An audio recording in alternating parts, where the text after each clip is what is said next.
Karen's going to do some housekeeping.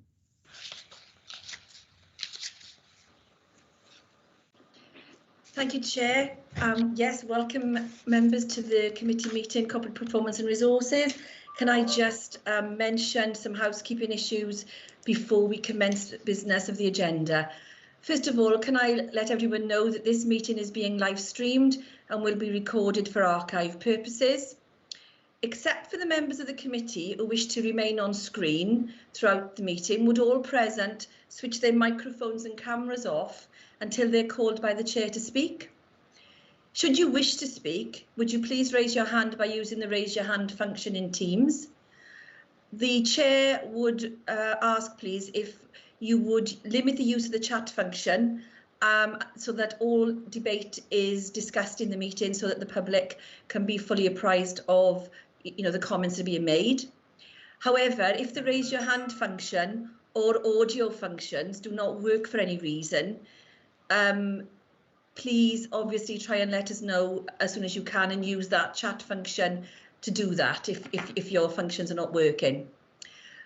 If you have any technical difficulties throughout the meeting, please contact the Democratic Services Officer separately for assistance. Thank you very much. Thank you very much, Karen. Okay, we're now going to start the agenda of the meeting, and welcome to Corporate Performance and Resources Scrutiny Committee. First item on the agenda is apologies for absence. Do we have any? Chair, the only one I can't see that's with us at the moment is Councillor John Thomas. He may come through during the discussions, and obviously I'll let you know if he's joined the meeting if you can't see that he has. And I do know that Councillor Vince Driscoll has joined us via telephone. Thank you very much. Okay. Now, second item is the minutes of the meeting held on 22nd December. Are you happy to me to sign them as a true record? I'll move those. I'll move those. Thank you very much, Councillor Drake. Okay, thank you. And number 3, declaration of interest. Does anyone declare any declaration of interest here? I have no indications. Okay, excellent. Okay, we now got sickness absence. Leave, do you want to present that? Yes, thank you. Thank you, Chair. Good evening, everybody. So, as we say, we've got the reports for the Q2 sickness absence data for 2021-22. I think normally we would have tried to bring this report a little bit sooner because we're probably already nearly on Q3 data, but we are where we are at the moment, and we'll try and obviously deal with that at a later date. Just a bit of an overview, I suppose, of where we are in terms of the data. At the end of Q2, we're currently on 4.95 FTE days lost against a target figure of 4.15. What we did actually with the target figures again was keep them the same as previous years. That was on the basis, of course, it was quite difficult to probably work out how sickness was going to be affected following, I suppose, the first year of the pandemic in 2021. And for this year, so it was probably a safe bet to keep it where it was, and I suppose to make that assessment as we go along. What we've also done, I suppose, as part of this report, which you'll note, is that we've also provided data for 2019-20. Again, I think that just helps again with some of the comparisons of where we were prior to the pandemic, the full year of the pandemic in 2020-21, and now the first 6 months of obviously coming out of the pandemic and further. So it's just interesting to see where that data's sort of taken us within each of the directorates and the council as a whole. In terms of some of the headline facts, I suppose, as part of the report, we're still roughly recording sickness as 20% short-term sickness and 80% long-term, rather than the usual split of around the 30-70 split. Which we've seen in multiple years prior to that. So we're still in that 20-80% split between short-term and long-term. We'd like to see that shift, hopefully in the future, back to where it was, but we're still hovering around those levels. When we look at, I suppose, on a positive note, I suppose, in some of the areas of absence rates, we're still looking, I suppose, fairly healthy actually in terms of environment and housing. Learning skills and schools have remained fairly consistent in their absence rates over the past 6 months, or the first 6 months of this year, although we have seen some increases within our managing director and resources sort of functions, and again a slight increase within social services. Again, not a biggest increase as you would imagine, due to the pressures that those sort of functions are facing. So I would say on the whole, it's I would say it's a fairly positive sort of story.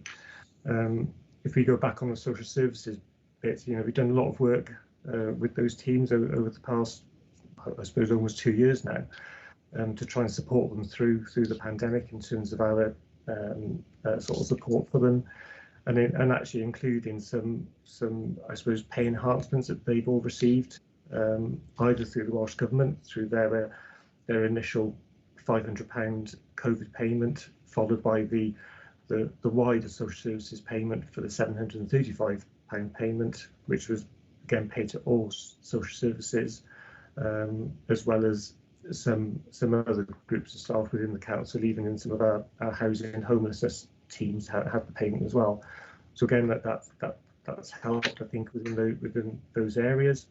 And also actually more recently we've offered some pay enhancements around some of the pinch points of time, such as some bank holiday working over Christmas, the New Year, where we have offered additional enhancements for staff to work those areas, again just to keep keep those areas sort of staffed within those critical sort of times, especially within our home care teams, where a lot of the sort of pinch points are within the sort of last 18 months, I suppose 2 years, and that certainly helped. From a council-wide perspective, that we're supporting them on that basis, and having those discussions again with our staff, with the managers, with the trade unions, as well, on what we can do to support them, while they deliver those crucial frontline services.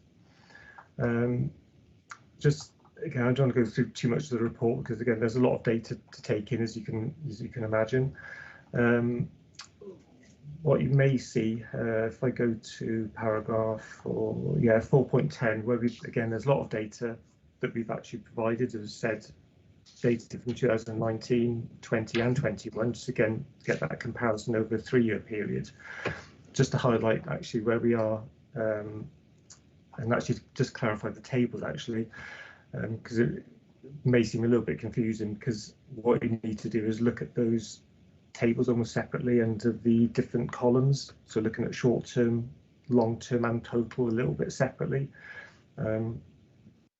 If I just take the first one, for example, if you look at 4.10 and under stress non-work related absence in 2021 or current year, that's roughly showing at 13% of our short-term absence is stress non-work related, but our long-term for stress non-work related is 33%. So what you can't do is add the 33% to the 13% and get to your total figure, just because, as I said before, you're dealing with roughly 20% of our absence is short-term and 80% of our absence is long-term.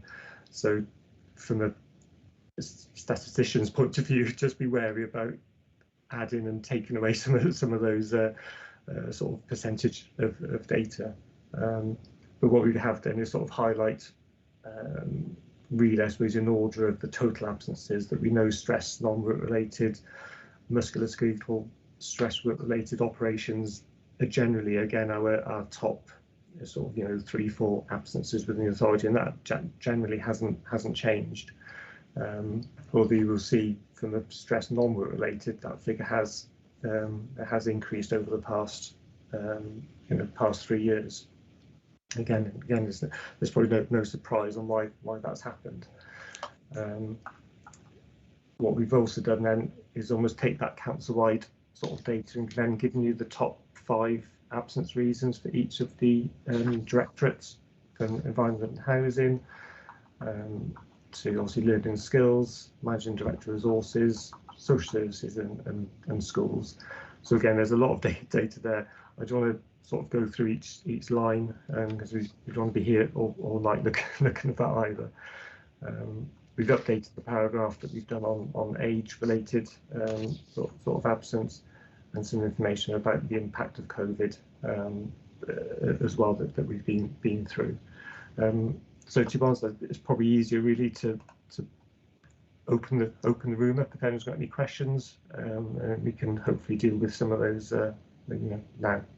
Okay, thank you. Open to questions. First of all, I got Councillor Carroll.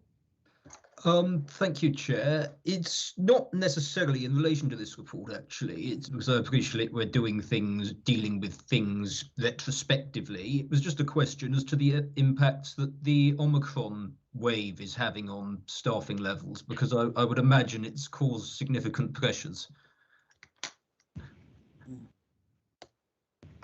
Yeah, you're quite right. I think we're struggling like most organisations. I think it's one of those, obviously, where again we're still managing the absences, the obviously self-isolation sort of issues. We're obviously dealing with the different pressures of the different teams, whether that's our frontline teams within waste management. We're trying to get support again through some of our agency provision to try and fill those gaps of staff, obviously not in work as well. We appreciate from an agency perspective that's something we're always trying to limit, because of the costs and the effect of that, and so on. So it's a real balancing act at the moment, almost within each team, to try and also manage, basically what we've been trying to manage for the last 18 months, 2 years, isn't it? But and I suppose again we're managing the different, I suppose the way Welsh Government now are coming up with different rules each time. They're obviously saying that the self-isolation times change, or the different options for coming back to work or not. So again, we're just trying to keep track of all the different changes that almost felt as though it was happening on a week by week basis, and trying to get that news out to managers and staff and schools. So it's quite a challenge also, even from a back office sort of perspective and health and safety perspective, trying to keep up to track with all these options and changes going on. But I'm not sure if that answers the question, but again, we're just managing almost week by week with the issues that we're facing. All right, Yes, then. thank you. Are you happy with that, George? Yes, thank you. Okay, I got Tracy. Do you want to come in at all on that, because you had your hands up? Thank you, Councillor Wilson. It was just to add on to what Laith was saying, but I recognise that Councillor Carroll has said that he was content with the answer, and we did see increased Omicron absences, and that was very difficult to manage because of the short-term impact on that. And we saw that right across all of our directorates, from housing and environment, etc. Lesser on schools, because obviously we had Christmas period across what was the main peak of the Omicron itself. And we did then start to see a rise in Omicron cases as schools went back, but that stabilised. So this week's picture is a lot more stable, and I'm not suggesting that that's a downward trend, it certainly isn't, but it's a more stable picture from Omicron perspective currently. And we're also seeing that stabilisation in other areas such as housing and environment, and also in social care. So I just wanted to say that it hasn't been as difficult as we perhaps had anticipated it being prior to Christmas, but we're not out of the woods yet. So we acknowledge that actually we could still see rising cases across this week and next week. So we're just keeping a watchful brief of that. We built quite a number of mitigations in place around supply staff and agency staff, as Laith has described. But again, we acknowledge that that was really difficult to do in some areas where there was shortages already, such as housing and environment, where there was a HGV shortage, as you'll be aware, prior. So yes, it's been really difficult. It is showing signs of stabilising, but we're not out of the woods yet. Okay, Councillor Cox, do you want to come in? Yes, thank you, Chairman. As was said earlier, a lot of information to absorb, but I wonder whether Laith has got any figures he can give us to compare with other local authorities, other Welsh local authorities, so we can see exactly where we stand, perhaps in comparison. Sure. We haven't got data on the first 6 months of the year. I can recall in terms of the data for the previous financial year in 2021, where we were pretty much I suppose you could argue middle of the table in terms of the authorities in Wales, and it was pleasing to say that we were slightly better than one of our larger neighbouring authorities, which I won't name. But yeah, I would generally we do always come around that middle group, and but sometimes it's difficult always to use that as a basis, because a lot of the authorities manage their services sort of differently. We've got a lot of internal services that we still offer from home care. There's not, I think there's only one other authority that offers residential care as a service, and there's obviously the risks and an additional sickness that brings as an authority managing that function. From cleaning, catering, waste management, and internal sort of functions. Still, we've kept a lot of our services internal. A lot of those areas actually have, I suppose, a lot of absence because of a lot of frontline jobs and jobs that require physical activity. You've got other authorities that have outsourced a lot of those functions from waste and other bits. Therefore, that sickness doesn't get added to their council sickness data. So I'm always a bit wary sometimes of where different authorities sit on those tables, because we're not really, it's a bit like apples and pears, isn't it? It's sort of trying to sort of assess it sort of that way, or it doesn't seem to be a level playing field on what we're trying to assess. But as I say, generally we're middle of the road, and because we offer all our services from a internal sort of perspective, I think we're doing pretty well. Okay. All right, then. I know that Councillor Carroll wants to come in, but before he does, I just want, if anyone else wants to come in before Councillor Carroll, apart from myself, who I will, but I just wonder if anyone else does. Not that I can see. Okay, so I'm going to make a few points before I bring Councillor Carroll after me. The first point, obviously, the impact upon COVID. Now, obviously, we got short-term COVID, but one thing we haven't seen to address in this report, and I think perhaps maybe we should later, is about the impact of long COVID as well. And I think that's an issue. Also, the other thing is some people have been suffering with COVID, also suffer from other illnesses as well. So sometimes we need to kind of separate out COVID from other illnesses as well to make the data look a bit more easier to understand. I think that's one issue. The second issue I want to bring in is the time of the year. I think obviously at winter we'll have trips and falls in particular, and that's an issue not just for people or residents, but also it's an issue for our staff as well. Our staff, especially our staff who work outdoors, we're talking about waking up in the morning, 7 in the morning, and it's pitch black. It's dangerous. We've got black ice, possible ice and snow or whatever. Okay, icy conditions, people have slips and falls. And one of the things I want to make sure is that do we supply boots, or do we make sure that when people do outward bound, do we check boots, make sure they got good treads on their boots, for example, make sure that the vehicles that they have got good treads on as well, because that is important, because we want to really minimize the amount of accidents.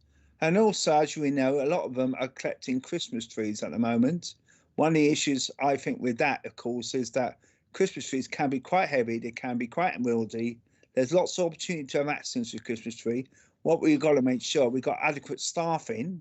And I think I would urge people, like I have done myself, to go to a place. And if you got lucky to have an estate car, like I am very lucky to have one, I've taken my Christmas trees and a few others to the local place in Atlantic Trading Street, in the Bendricks, taking it there.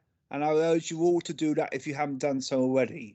Because at the moment, as you know, I walk around in lots of places in Bath. I'm sure it's the same in Barry and other places.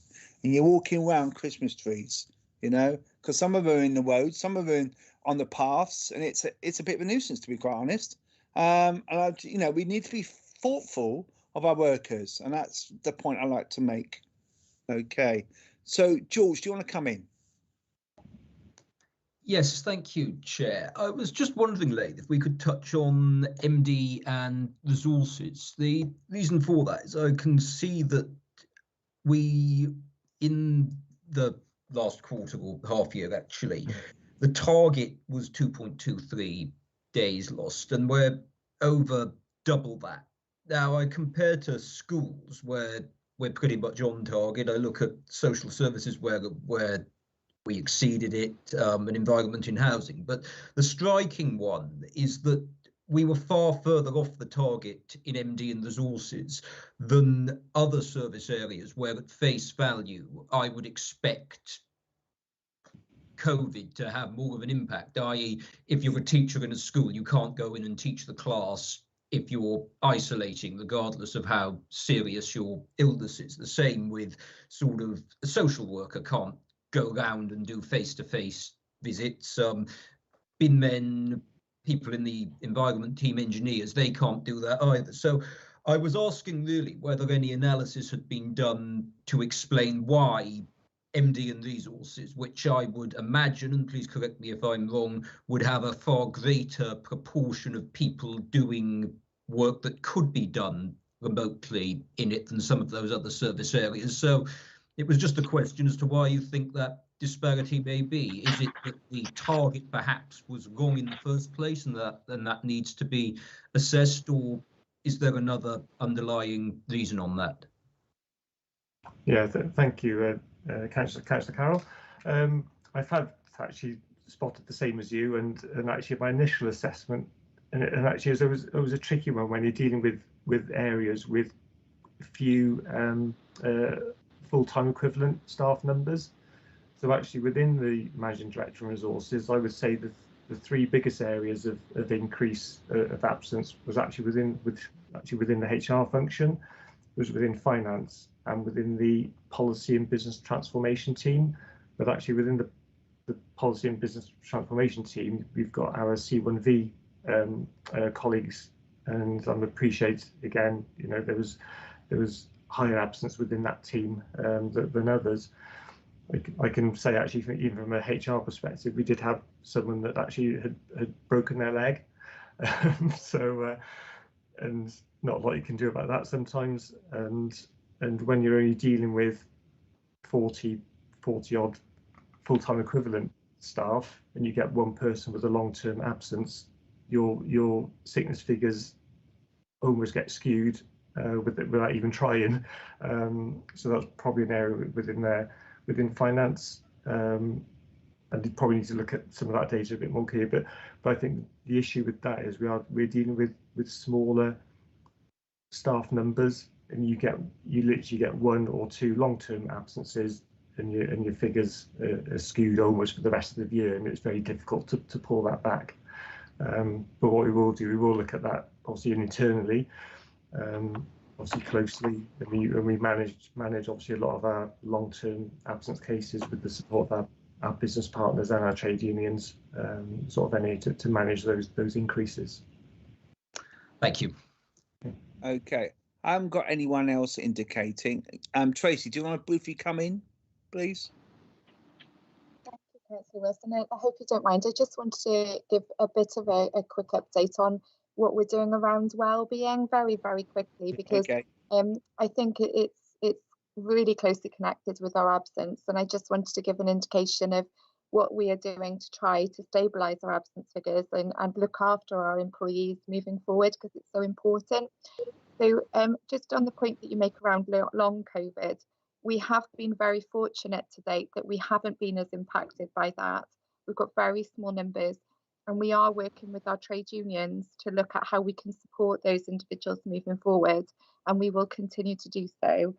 In terms of what are we doing around wellbeing, we launched our Iechyd wellbeing programme last year that looked at physical, mental and financial wellbeing, and we've continued to roll out initiatives around that with the support of our wellbeing champions.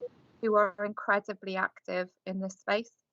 We've had to change the programme over the last couple of months, just to be cognizant of the increase in changes around regulations. So one of the aspects in the survey that came through very strongly was people enjoyed the outdoor activities in some of our country parks to support wellbeing initiatives in terms of mental wellbeing. We haven't been able to do that with the same degree that perhaps we were in the summer last year, just to be cognizant of social distancing. But one of the aspects we're rolling out next week is resilience training, which is very similar to our trauma-informed training that we roll out in schools. So it looks at how the pandemic has affected you as an employee across the last 2 years, and how it gives toolkits for staff members to support their wellbeing moving forward. So that's a 90-minute webinar that's going to be available to all our employees over the next 9 months. And we're working with our trade unions on how we can support those that are working remotely. Vince Driscoll that also is now exiting. Oh, sorry, so that they can access that as well. So we're working with our heads of service and operational managers to ensure that those who can have access to this webinar during work time where possible, if they wish to, but they will also be able to access it during their home time if they feel more comfortable to do that as well. And we'll have dedicated counsel and support available if that triggers anything in someone that they wish to take further support. So I just wanted to indicate to this group really that wellbeing was something that we're taking very importantly as a local authority currently, and we're continuing to look at how we can support our employees to best support our communities. So thank you for the opportunity, Councillor Wilson. That's all right. I think Ruba wants to come in now. Ruba? Yes, thank you, Chair. Just really, just to commend what Tracy has been talking about, the wellbeing. That does sound really, really brilliant. And is it possible for us to just have a look at the webinar? Is that possible? Yeah, of course. And I will be dropping a note as well, because we're going to ensure it's accessible to all. So yes, we'll ensure that we can send that link across. That's fine. Lisa. Thank you. That's really brilliant work. Thanks, Tracy. Okay, thank you very much. I haven't got anyone else who wants to speak. Okay, can I just say thank you very much, Leif and Tracy, for your presentation. And can I thank you very much for the work that you're doing in the department, bringing everything together and then producing stats and presenting them as well as you do, Leif, is very commendable. And can I also thank the other staff with you as well. Can I also say that obviously, you know, I think one of the things that I will make a recommendation, what Councillor Cox said earlier, was about looking at maybe comparisons with other local authorities, and perhaps when we have it come round next time, we do a bit of a comparator with local authorities. And I did like the wellbeing angle. I think that's something that we do need to, you know, carry on and working on. And I think I was quite reassured when Tracy did say about the small number of cases on long COVID. I think if it becomes an issue, we'll have a report. But if it's not really an issue, and I don't really want to identify anyone, if you see what I mean, I prefer not to have a report in the public domain about that. But if you feel you need to, then please let us know. Okay. All right. Can I thank you all for that? All right, then, and I move that recommendation. Okay, about a comparison with other councils. Is that okay? Yes, of course. Excellent. Thank you very much. We move and we note the rest of it. Can I just check that is a recommendation for this committee to have a further report on that, not to go to Cabinet? Yeah, lovely. Thank you. That's correct. That's correct. Okay, thank you. We're now moving on to the next item on the agenda, which is corporate safeguarding midterm reports. Okay, are you presenting that, Leif, or is it Tracy? I think I am. Yeah. Okay then. As well, back to me. Yeah, thank you. It's all right. So yeah, thank you. So again, I suppose this was slightly odd on the basis that this is a safeguarding report by our Director of Social Services. So I'm just trying to pick out some of the bits where I suppose I have involvement on the basis I think this report goes to all the scrutiny committees throughout the council. So I'll manage some of the sort of issues and things that for our performance and scrutiny sort of resources scrutiny report here. So on that basis, I'll find my piece of paper. Really, I suppose, as part of this safeguarding report, it is what it says, is making sure that all our policies and processes are in place to manage everything we do as part of our safeguarding for the authority. And that's obviously working with our social services, schools, learning skills, and so on. I think some of the bits really that I wanted really to highlight from our perspective was actually going down already to, I think, 2.5 sort of in the report that talks about the priorities areas of work for this year between 2021 and 22. So we'll just highlight some of those. And again, some of this information has been provided by our Social Services Directorate, again, who manage a lot of the safeguarding meetings and processes as well. So in terms of safeguarding data, obviously there is a consideration of obviously the amount of data that's being held, obviously within each of the directorates around safeguarding activity. Like anything, there's a lot of this data around, and this has been reported generally to our corporate safeguarding group within the council, and also will be included in the end of sort of our annual sort of report at the end of the year. Appreciate this is the part year report just to see where we are and where we're going. So data is currently being collected, but again, it's quite specific in terms of some of that data. It is about safer recruitment, about child protection, about safeguarding training, and that seems to be the main three areas where we report, but there's probably a lot more data that we can report on surrounding safeguarding. So I think what we're going to be doing is probably working on that to widen some of that data pool, so we can actually probably bring some better data to scrutiny committees so they can probably interrogate that, or at least provide you a bit of better data around more of our safeguarding work. So that's one area in terms of that data. The other bit then is reviewing of our safeguarding training and sort of materials that go with it. We do quite a bit of training. Again, a lot of it's online, through Teams, through the learning pool. So what we're actually doing again is trying to make that, I suppose, training accessible to those staff that haven't got access again to computers or you know, again, more to our frontline sort of staff, which again is really important.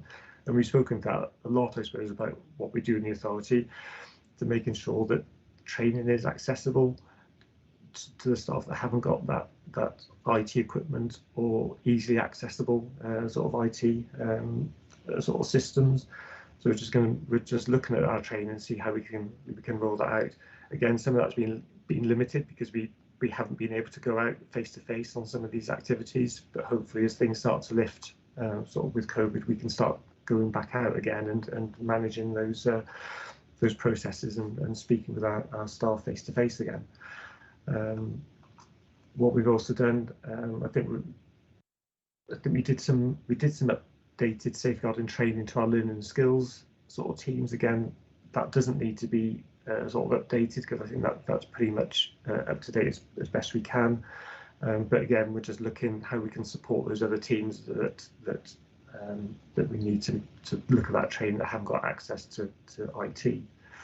We're looking at the audit sort of process again, is making sure that audits are involved in some of the decisions we're making as part of safeguarding. I always find it really useful to bring audit in to say, actually, you look at it from an outside in perspective. Are we doing things sort of correctly, and seeing what recommendations they're making as part of some of our safeguarding activities.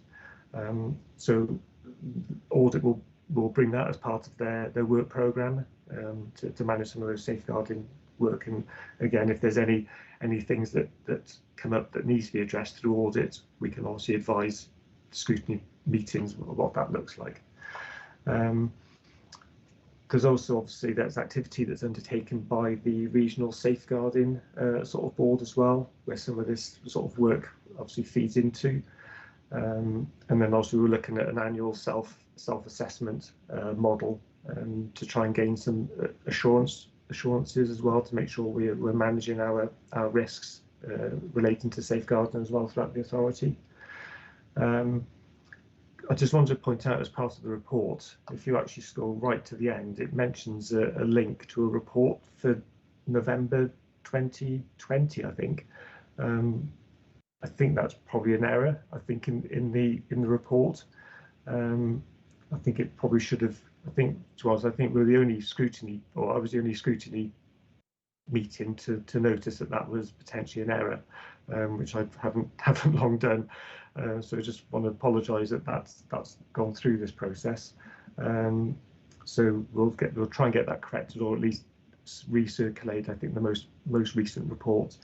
But again, just as a very sort of high-level headline figure, I think what we were concerned with at the start of the pandemic was that, especially on surrounding safer recruitment activities, that because of staff shortages, because of the risk that possibly schools and social services were under, that we felt that maybe there was going to be an increase in some of the compliance issues surrounding some of our recruitment activities.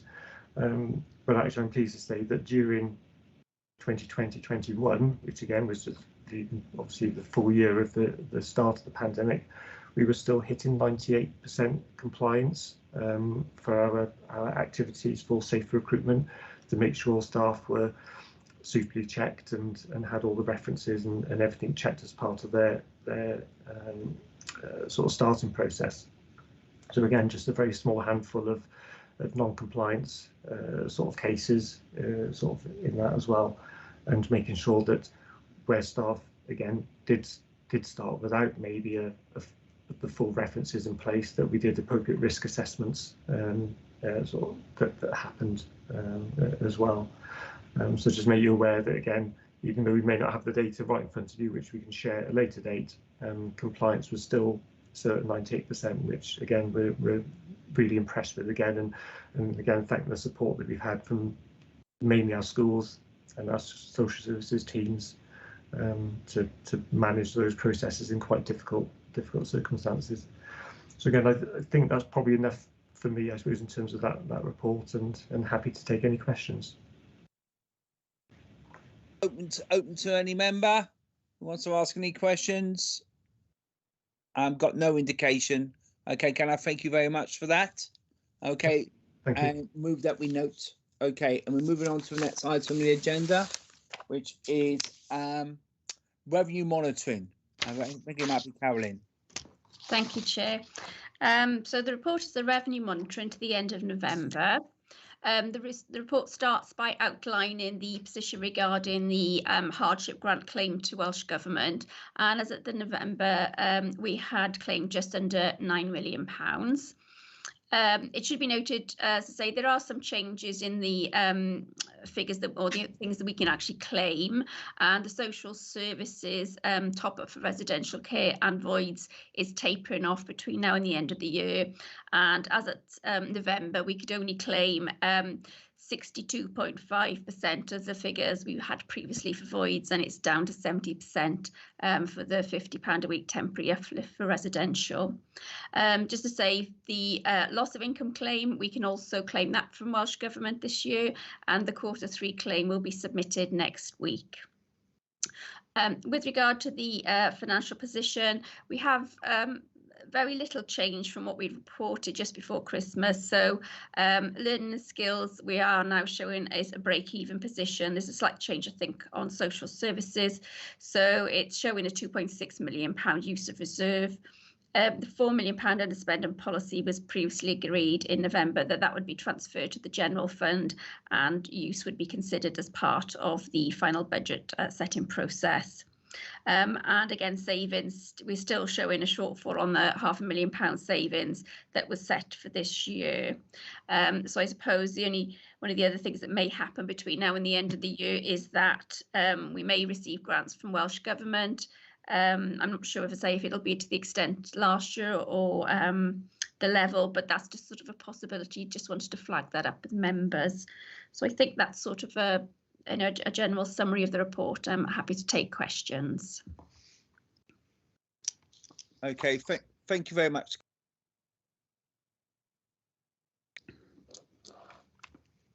Chair, you're on mute. Councillor Johnson. Thank you, Chair. Thank you, Karen, for the report there. It's regarding really that last comment about the likelihood of Welsh Government revenue grants coming in late in the year.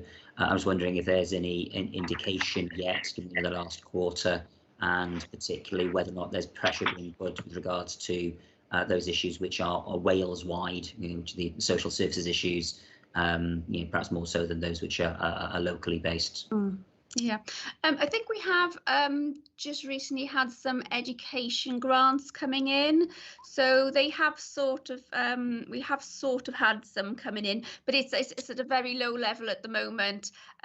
So we haven't had any indication of any larger grants like we did last year. As I say, it might be that last year was an exceptional year, wasn't it, with COVID and everything, and it may not happen, but as I say, we have had a couple of small level grants that have been increased for education. I think with social services, I think, Lance obviously puts our case forward and in any opportunity that he has with Welsh Government to sort of support the pressures that the service is under, but I haven't got anything specific to report on that, sorry. Okay, open to any other member. I don't have anyone else indicating. Okay, move that we note, and of course, can we also note the reference from Cabinet as well? Okay, we're now moving on to capital monitoring. Carolyn. Thank you, Chair. So the report shows the programme as at the end of November again, and the report details emergency powers and delegated authorities that have been requested since the last report brought in front of you, and also the request that went to Cabinet for approval. So I think I'd just like to highlight one point really. The most significant slippage requested is the housing improvement programme, and the reasons are detailed in the report against each specific heading, but it does total 11.66 million, which is a large figure. So in part, these do relate to problems in the supply chain and the need to revisit projects due to increased costs. So we've gone out to tender, the costs have come in higher, so instead of being able to just go ahead and procure works, we've had to do further work. So I think we want to say that these schemes will be delivered, and some works, as it states in the report, will be starting in February. So the works will be delivered, but they just won't be completed this year, and there has been a delay in the start. So the financial implications of this are that we'll no longer be raising any loans, so that will save on borrowing costs. Also, the level of reserves. Sorry, the level of the revenue contributions to capital will reduce by around £4 million now, and this will therefore result in an underspend on the HRA revenue budget, which will in turn result in the balance of the HRA reserve being higher at year end than we had planned. So this situation will be addressed as part of the next production of the housing business plan, and this will be presented to Cabinet in February. So we wanted to be clear about this position with you, because I know when we met before Christmas, I know Councillor Johnson asked the question, and I think it was a recommendation of the committee anyway, that we provided you with more information. So we've just sort of added that this time, just so that we could be clear with you, and we'll carry on doing this as well. If rather than just try to do something at the year end, if during the year we try to bring this information to try to make the picture clearer for you, I hope you'll find that helpful. Okay, thank you very much. Thank you very much for that, Carolyn. Open to any member? Oh yeah, Councillor Johnson. Yeah, thank you, Chair. Thank you much for that, Carolyn. I think it's, the point I was hopefully going to get across last time was that we shouldn't have major surprises, and there shouldn't be major differences between sort of figures presented during the year and figures presented at year end. I have a couple of slightly more detailed questions regarding some of the slippages here. I think the first one I've got, I don't know if you have the detail tonight, or if there maybe it's something to be sent later on, was regarding the repurposing of £133,000 unallocated from the Tackling Poverty Halton Road grant programme budget. I don't know if that's something that's either you have detail on, or if I should get from Bill Chappell. I can ask Bill Chappell to send you more information on that. Yeah, it looks a strange thing as we discussed, I think we discussed town centres here a lot over the years, and so seeing money that's been allocated towards work on Halton Road not being spent and having to be reallocated is something that I think needs to be unpacked. That's fine. I'll get him to reply to you on that one. Thank you. The other point is just for clarification on the Barry Island Eastern shelter roof, where I think it's explained that the allocated funding, the remaining budget is insufficient for the repairs required. I think just an understanding of what the what's the amount that's looking for there, and what's the impact of that work being delayed, I think would be helpful to know if it's especially as there's money being selected as part of that as well. Fine, no problem at all. I'll get those replies sent back to you, but I will obviously circulate to members of the committee. Yes, please. Councillor John, please. Thank you, Mr. Chairman. Just a quickie, Carolyn. You mentioned earlier about contracts increasing in price. Obviously, inflation is playing a big part in this, I guess, and obviously it's gradually going up and up and up, and it's going to make more difficult as we go along on this one, I would trust. Yes, I mean, I think it's a bit of a double whammy, or perhaps treble so whammy at the moment, isn't it? There just seems to be so much uncertainty. So obviously inflation going up, and I suppose that's partly driven by shortage of supplies and staffing shortages as well. So obviously there's lots of issues, transport issues. So obviously there's lots of issues at the moment driving the potential increase in contract prices. So obviously, we're tendering in our sort of normal way, trying to get best value. Obviously, look, if the costs come in higher, we then obviously have to look at schemes to see whether they can be re-engineered to try to get best value. But I mean, it is a particularly difficult time at the moment. Yeah. Thank you, Caroline. But Councillor Johnson wants to come in, but before he does anyone wants to speak before who hasn't yet spoken? I got no other indicators. Councillor Johnson. Thank you. I wanted to just refer to the same point really as Gwyn was then about the impact of multiple factors, Brexit, COVID, inflation, lack of supply chain, lack of staff, etc. Come back to the same point I made on revenue, as this is a Wales-wide issue. I'm just wondering what work is taking place at a higher level than us, whether that's WLGA, Cardiff Capital Region, whatever, to influence Welsh Government and sort of discuss the issues there. Thanks. Yeah, I'm not aware of what's happening. Sorry. I mean, I think just to say something with the budget setting and the settlement, one thing isn't helpful is that actually our capital allocation for next year is actually reduced. So times are hard. We're struggling already, and from a capital perspective, anyway, our settlement did actually go down. So I think that in the short term, it is going to be extremely difficult. I suppose the only thing we can hope for is that it is a bit of a blip, and that it does actually, inflation is hopefully going to go down. So yeah, it is quite difficult at the moment. I think we just got to be really careful on how we prioritise our resources, but they are limited, and therefore we have to really scrutinise what we're allocating our money to, and say making sure that we are getting best value for money and making sure that we are delivering what we need. Thank you. Councillor Cowell. It's not so much a question, but just a thank you, really, because I raised the Lambda bus shelter by the Memorial Hall at the last meeting, and we've now had confirmation that the installation date is the 14th of February. So just wanted to thank everyone for making that happen. Okay. All right, then. Can I also say, obviously, we got these new joint committees being set up, and I think one of the opportunities of these joint committees is that we could be looking at, hopefully, looking at procurement, looking at, making sure we got contractors on board, as it were. So we're trying to manage cost pressures better. And I think ultimately that's what we got to be looking for, not just our council, but other councils working together. And I think that will be one of the solutions that I think we'll find. And hopefully, therefore, we can kind of manage any cost pressures going forward.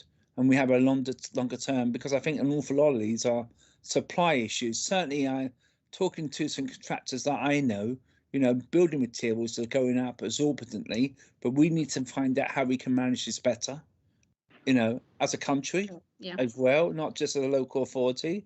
So I do think that is something that we do need to work on. But I'd like to commend the huge amount of work that's being done across the whole council here on capital projects. I mean, considering we have gone through a major pandemic, we are doing extremely well.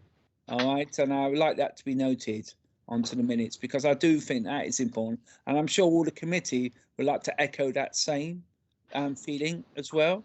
I think we've got lots of thumbs up there, which is excellent. Okay, so thank you very much. Okay, we're now moving on to the next item on the agenda, which is audit wells. Okay, first sector partnership working. Ian, do you want to present this? Yeah, thanks, Chair. Yeah, sure. The field work for this report goes back quite some time to late 2020. We agreed with the council that this topic was a timely one to look at because of the changes brought about by the pandemic. And the council has had clear ambitions to strengthen its work with the third sector. Because of the unprecedented demands of the pandemic, it was felt that the report should have a forward-looking focus to include consideration of how the council's arrangements may need to adapt to support any shift in the relationship between the council and the third sector. We still did a relatively high-level look at the council's current arrangements at that point in time, and found that those arrangements serve it well for its current way of working with the third sector. But building on what had happened up to that point in the pandemic, there were potential opportunities to enhance the role of the third sector, and the final section of the report sets out our consideration of what areas the council should focus on going forward to match its ambitions to work more collaboratively with the third sector. These were strategic considerations, capacity and appetite for change, governance and oversight arrangements. We made 4 proposals for improvement, which are set out on page 5 of our report. I won't read them verbatim, but they were to reconsider aspects of the checklist that's in Appendix 1 of the report, to consider things such as vision and understanding the engagement with the third sector. And that checklist was originally in our 2017 national report. We set out certain things for the council to consider as part of the review of its compact with GVS, such as considering how it can strengthen its application of this sustainable development principle. We also said the council should consider the level of resources and investment required to achieve a more collaborative way of working with the third sector. And the final proposal for improvement is to consider what actions the council can take to help the third sector adjust to a more collaborative way of working. So that briefly summarises our report, but I'm happy to take any questions you may have. Thanks. Okay, thank you very much. Over to members now. Okay, I'm going to start the yes, Councillor Johnson. You go first, Chair. All right, fine, thank you. All right then, I was going to make a couple observations first of all. I mean, firstly, on the role of voluntary sector joint liaison. Now, at the moment, it's very much what we consider to be a consultative committee rather than a kind of scrutiny committee. And I wonder perhaps maybe we should be looking at strengthening the role of voluntary sector joint liaison so it becomes more like a scrutiny committee, and there's really sort of like reviews and looks at the impact of the first sector across the whole of the Vale. I think the other consideration I have, the third sector is a very big and wide and disparate sector, as it were. There are lots of different elements, some very small organisations, some very large organisations. I think that's also makes it much more complicated, and therefore there is I would say, it's very difficult to analyse them all in the same way. I think you've got to take them as being all quite different. And also there are lots of elements here, even with the councils, when you look at things like community centres generally, which are kind of first sector, but also part of the council as well. So it's a complicated issue, okay? But I would also like to make a point here about having GVS to produce their annual report and presentation to come to this committee to look at their work, because GVS have a very much an overarching role within the council in lots of ways, and I think it'd be quite good to get them to present their reports and their report and their annual report to this committee. So that's my recommendation. But before I make that, I know other people want to speak. Councillor Johnson wants to come in, and then Ruba coming in after that. So Councillor Johnson. Thank you, Chair. I think you took a lot of the words out of my mouth there. I mean, the report that we have in front of us, highlights the fact that the the Joint Voluntary Sector Committee exists, but I don't think it's in any way particularly useful in the way that it's operated in the last couple of years. It seems to be meeting on a fairly ad hoc basis. There's limited business presented for it. I'm not sure that, and I think this what gets to the heart of this, whether it's the way that you're about having people come and present to us or not, is that it doesn't feel like it has that level of buy-in from the wider third sector that something like this should. So you have the GVS role. I can see that Councillor Burnett wants to come in and presumably will explain why I'm getting the right end of the stick. But it feels, as somebody who was previous member of the committee and is no longer on the committee, that actually it's not meeting those needs of somebody, because the business isn't there, it isn't coming through. There's lots of things happening. Is it the wrong time of day for the meeting? Is it getting the right numbers of people from the third sector to come in and talk? Are our expectations of this wrong?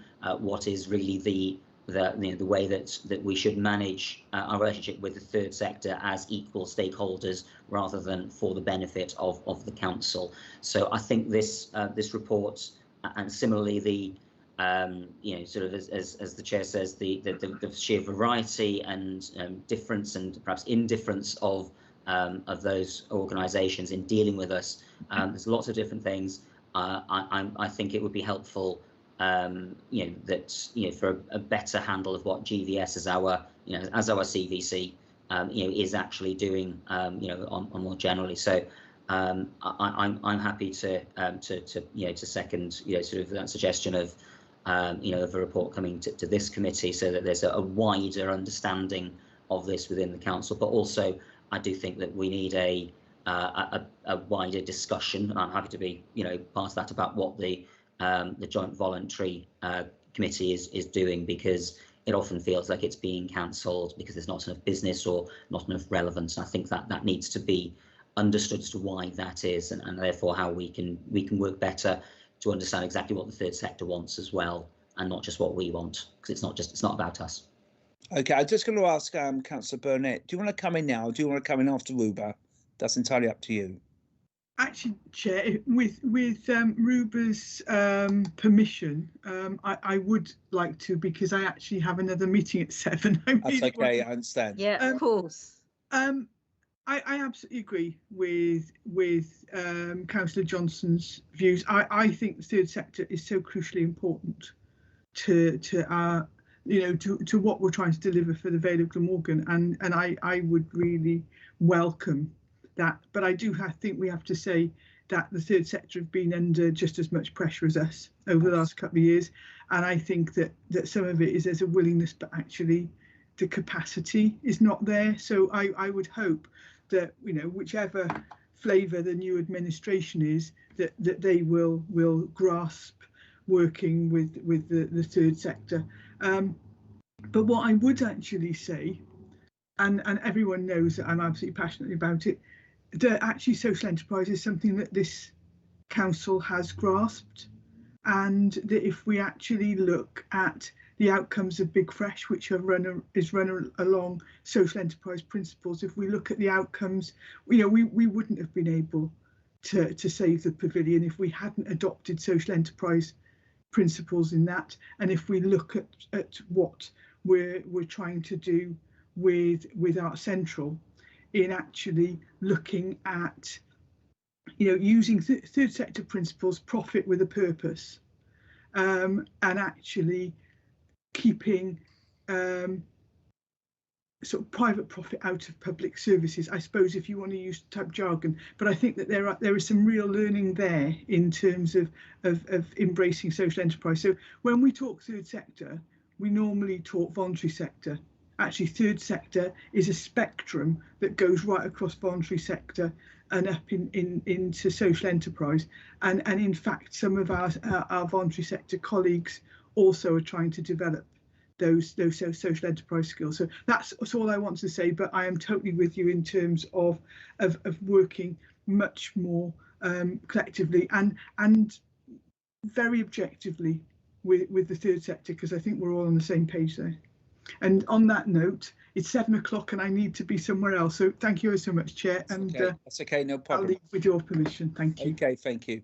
Ruba, do you want to come in now? Yeah, thank you, Chair. It's really touching on the points that have been raised already. You know, so in this report, I take it that we're looking at sort of two aspects of the third sector in terms of services that they can provide, which we possibly can feed into. But the other point, and that's picking up on what Councillor Johnson was talking about in terms of our engagement with the third sector, is around consultation around the policy that we could we as a council could benefit from other organisations, but also sort of reach wider communities and wider residents in the Vale.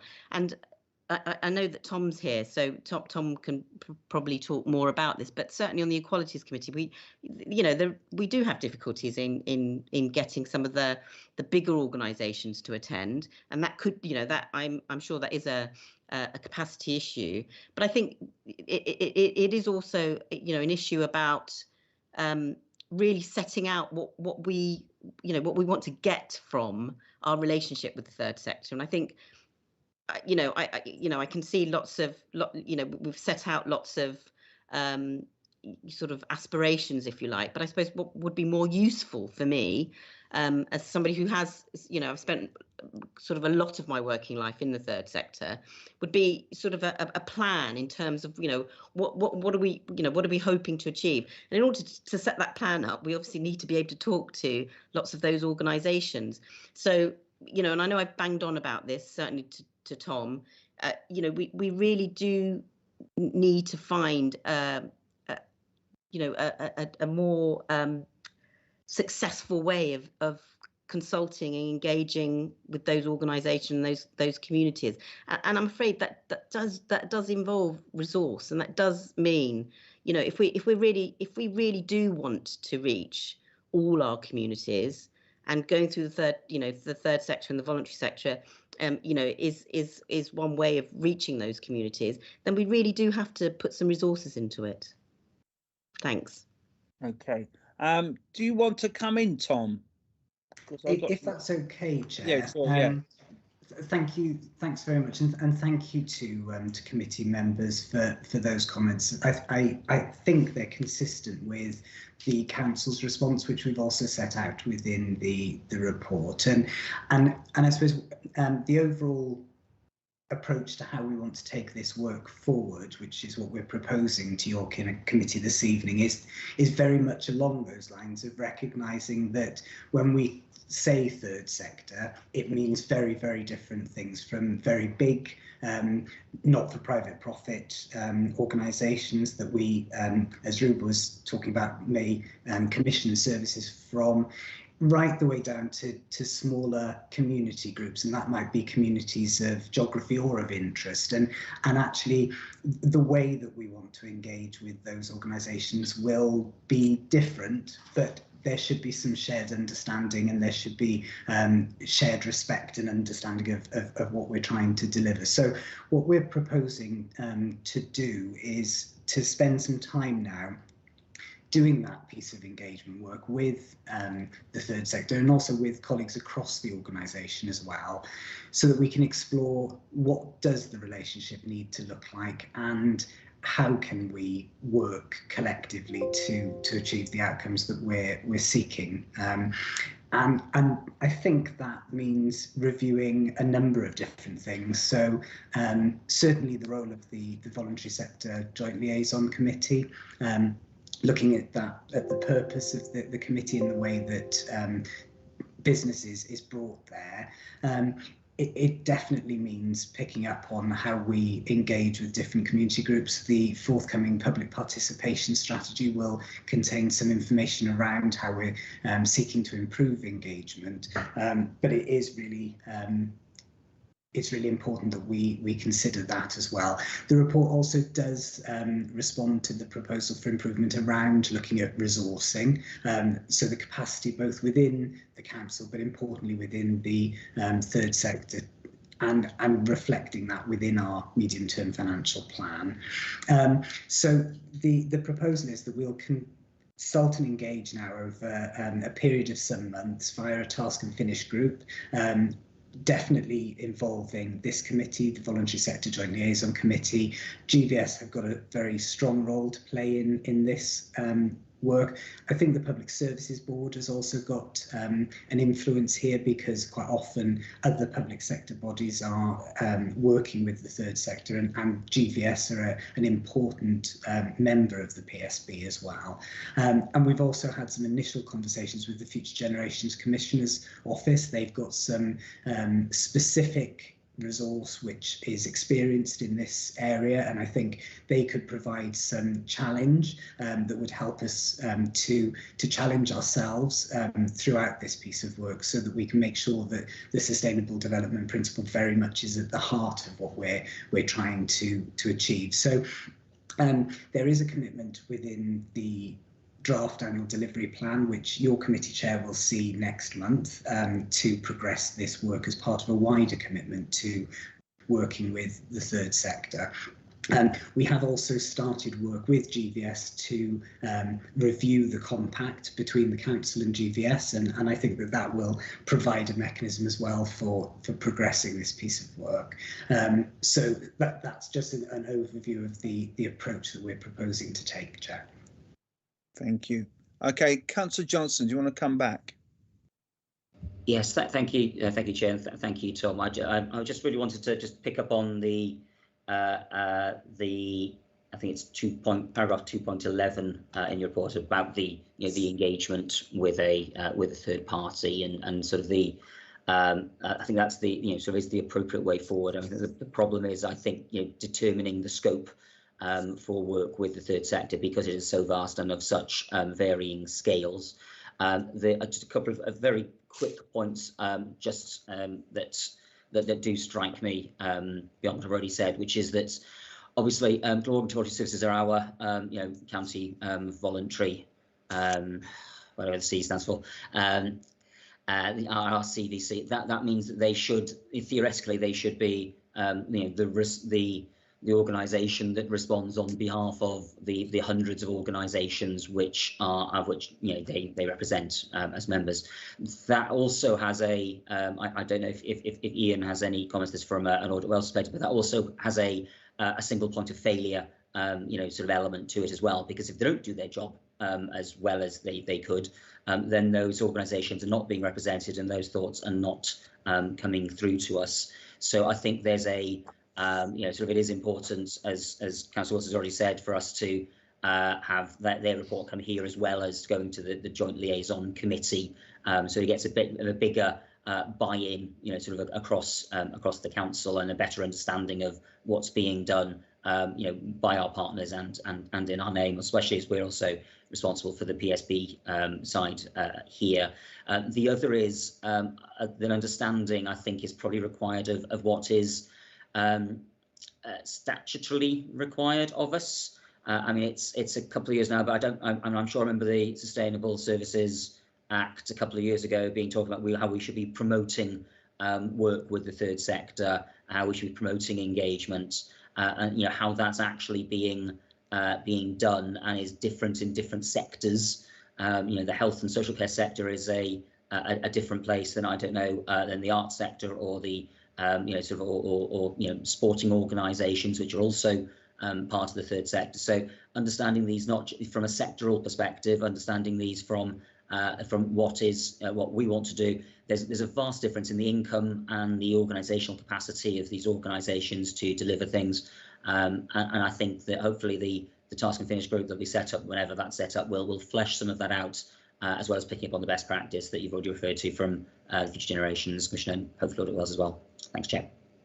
Thank you very much. I mean, before I bring in Fitz, I think Councillor Burnett, Deputy Leader, did bring in some interesting observations, but I do think we need to be careful, because if we are talking about mutual organisations and social enterprises, we could be talking about housing associations. You know, we've got to be careful on what we mean by the voluntary sector, and I think that's absolutely crucial here, because there are organisations which would declare that their profits is reinvested back into the community.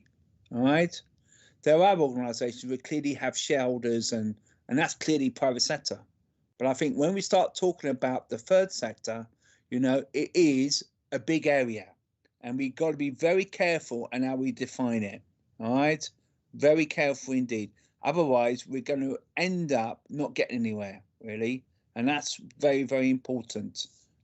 So we do need to think about that. So, Ian, I would like you to come back on some of the observations and points that we've made. Yeah, thanks, Chair. Well, I think it's very interesting to hear the comments and reassuring, really, because one of the intentions of looking forward like that was to facilitate these discussions, really. And anyone who said it, the complexity of it is absolutely spot on. And it's not our intention to make things more bureaucratic than they need to be, especially for the small, very small, you know, volunteer organisations. We're not advocating, you know, bringing in disproportionate burden administratively. The span of it has to be considered, the sheer range of it, and hence, you know, I think Tom's right in the covering report that this is a long-term thing. It's not going to something that will just be turned around overnight, but the conversations need to be had, and there's conversations with GVS, of course, we've been involved with.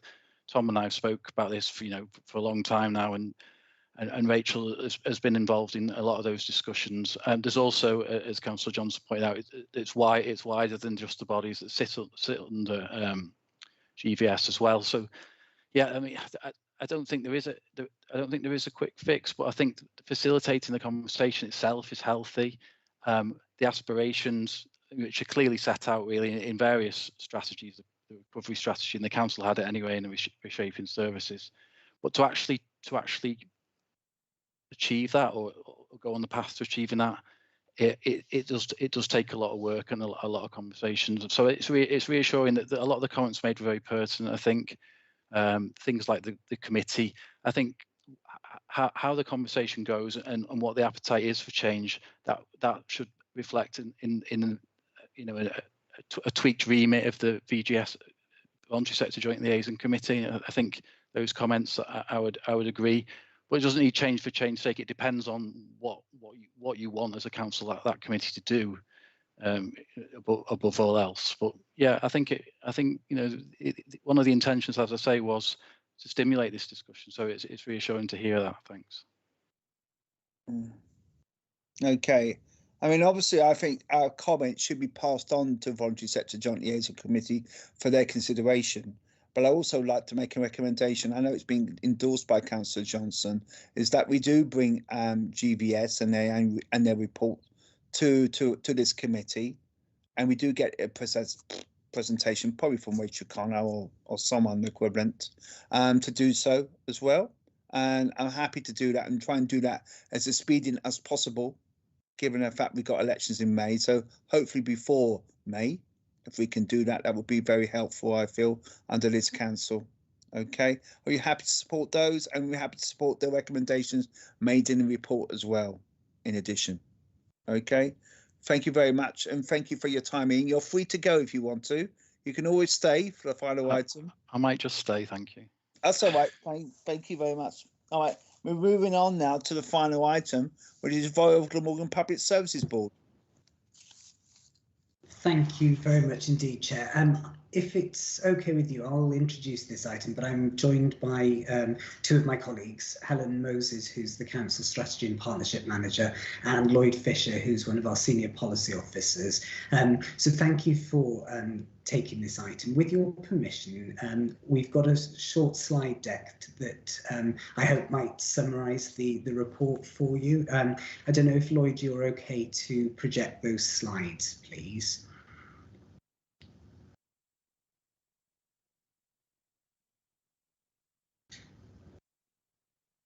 That's super, thanks, Lloyd. So we're bringing this item to your committee this evening, Chair, during the consultation process on the Council's Wellbeing Assessment, the Public Services Board's Wellbeing Assessment. So we're going to be describing some of the initial findings, and really what we're interested in is members' views on the findings and what you think of this assessment. So just very briefly, as a recap in terms of what the PSB is, as you know, it's the statutory body that has been established under the Wellbeing and Future Generations Act. It brings together senior leaders from public and third sector organisations from across the county to work in partnership. And there's a statutory duty to produce a wellbeing assessment, and that needs to consider the state of economic, social, cultural and environmental wellbeing across the area. This is the second set of wellbeing assessments that have been produced by public services boards in Wales. The first was in 2017. And this will basically form the evidence base now for the actions that will be contained in a wellbeing plan that will be published in May 2023. So we're bringing it to your committee this evening, as I say, as part of the consultation process. And your views then will help us to identify what the priority actions are that will be put into that plan that will be produced across the next 12 months or so.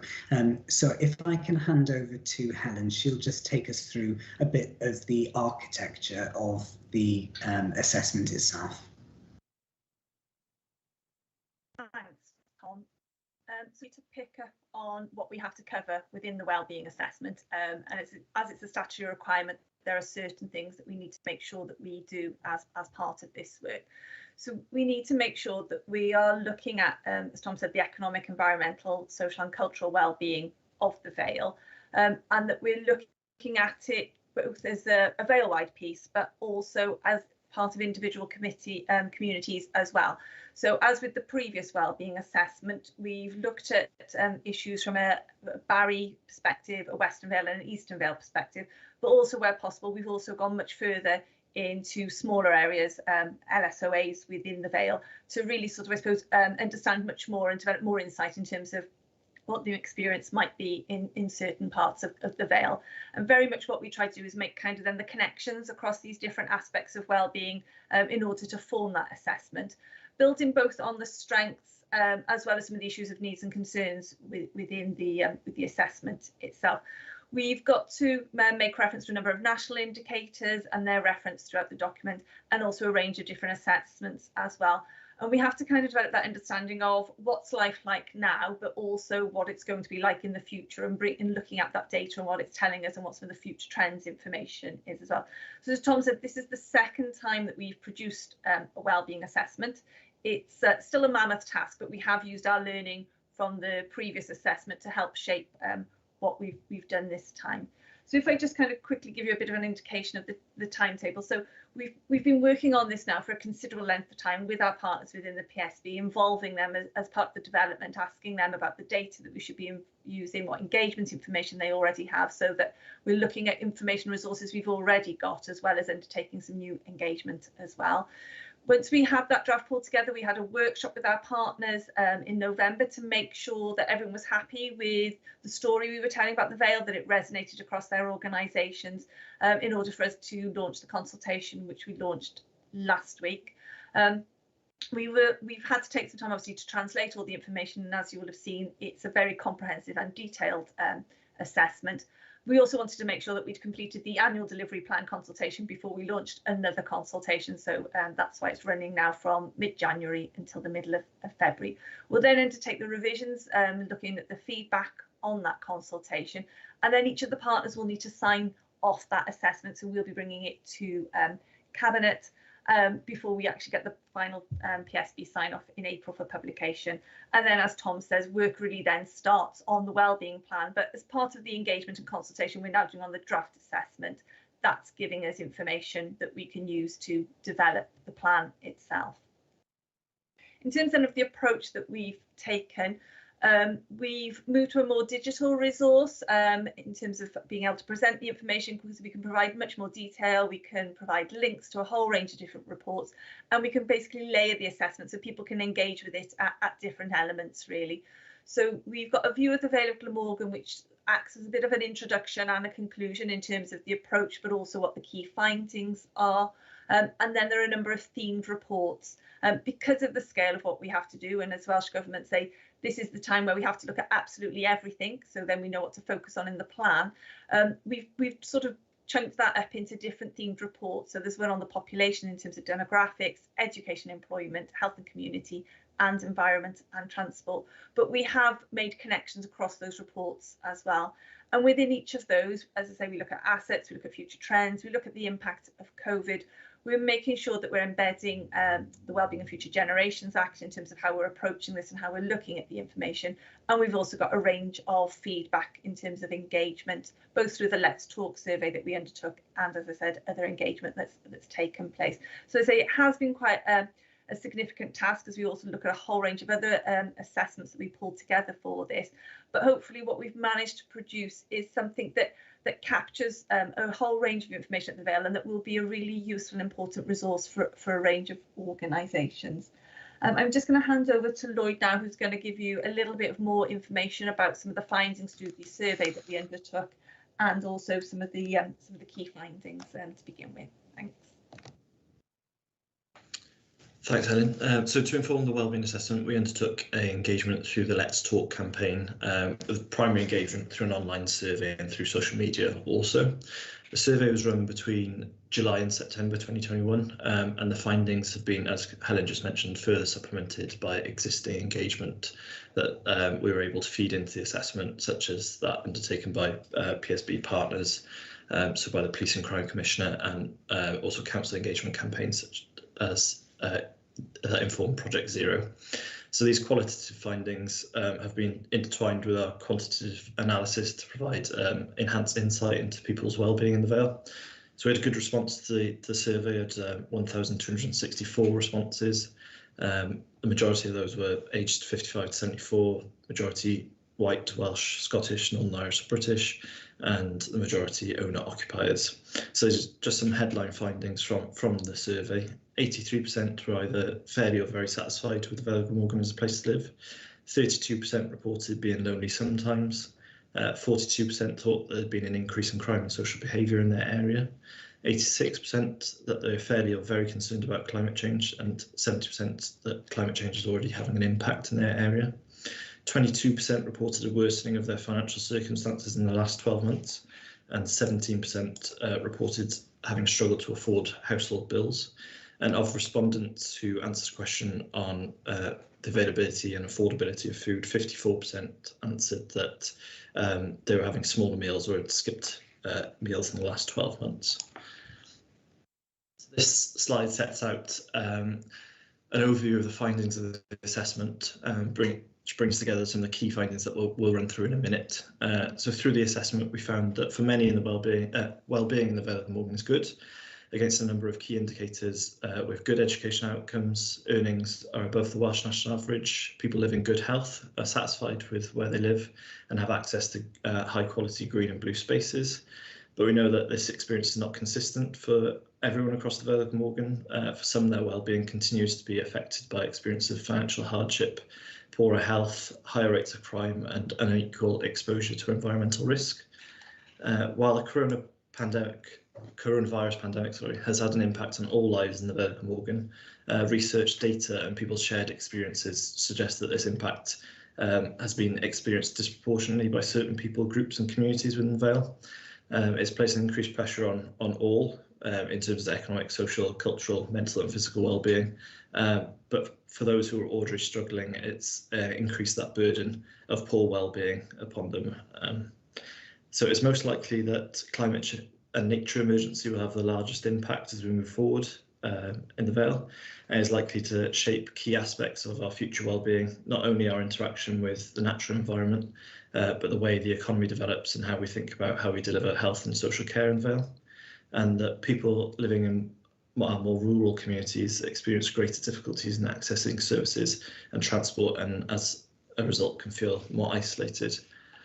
So right now.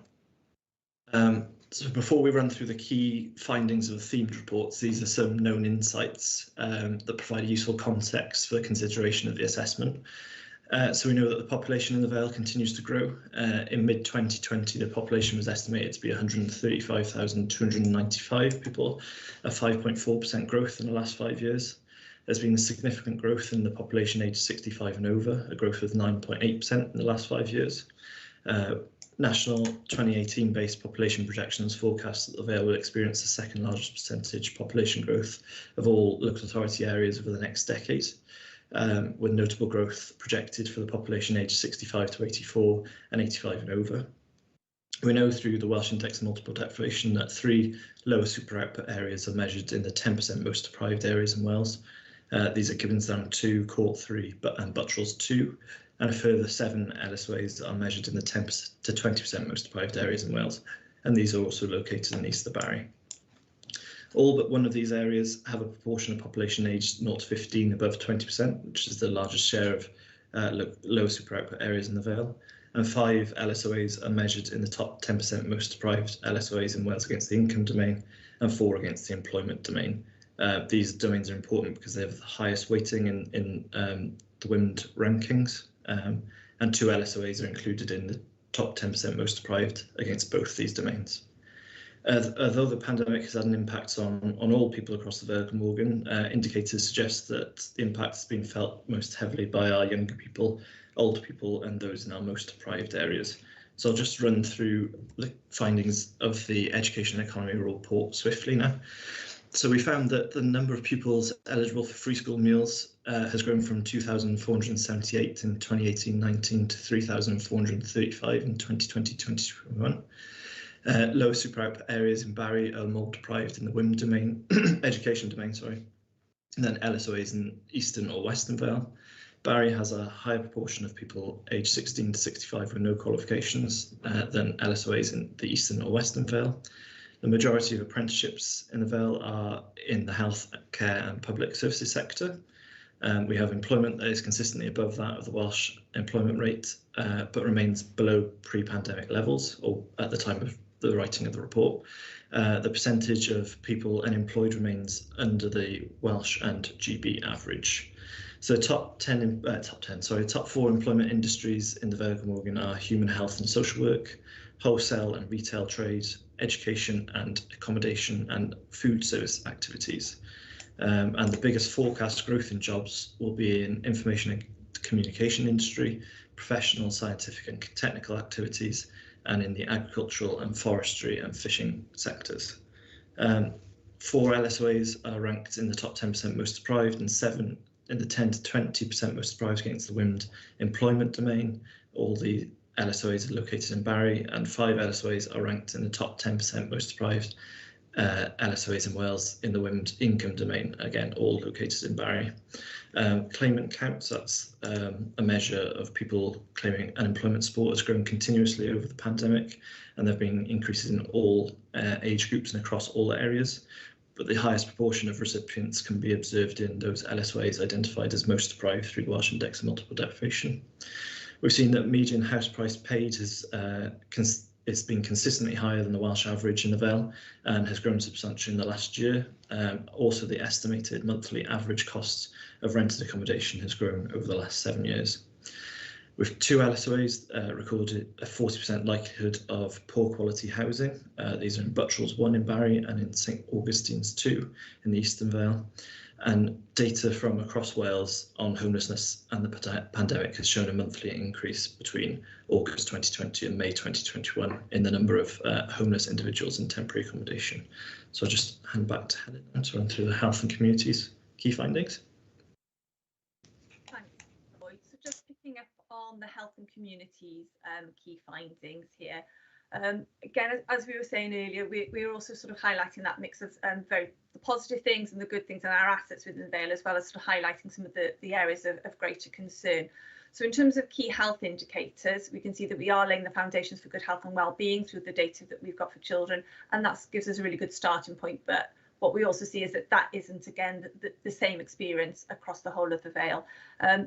As you're probably aware, that there are a number of concerns about the impact of COVID on children and young people, so as well as things around continuity of learning, but also around mental health. And again, we are expecting sort of more data and research will become more available on some of this over time, that we would then build into our evidence base for the PSB and for the council.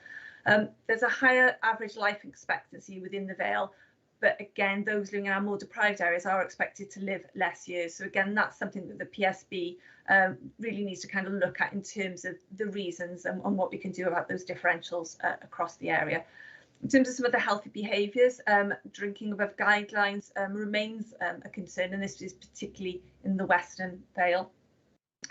And as with, I think, sort of a national picture, there is a drop in the number of people eating 5 fruits and vegetables a day, and this has been consistent over a number of years. So again, it's how we take action as a partnership to look at a range of these issues, and recognising that our sort of research and data shows us that those living in our more deprived areas are less likely to engage in healthy behaviours, but are more likely to experience poor health outcomes. So again, sort of the challenge for the PSB is how partners come together to deal with that.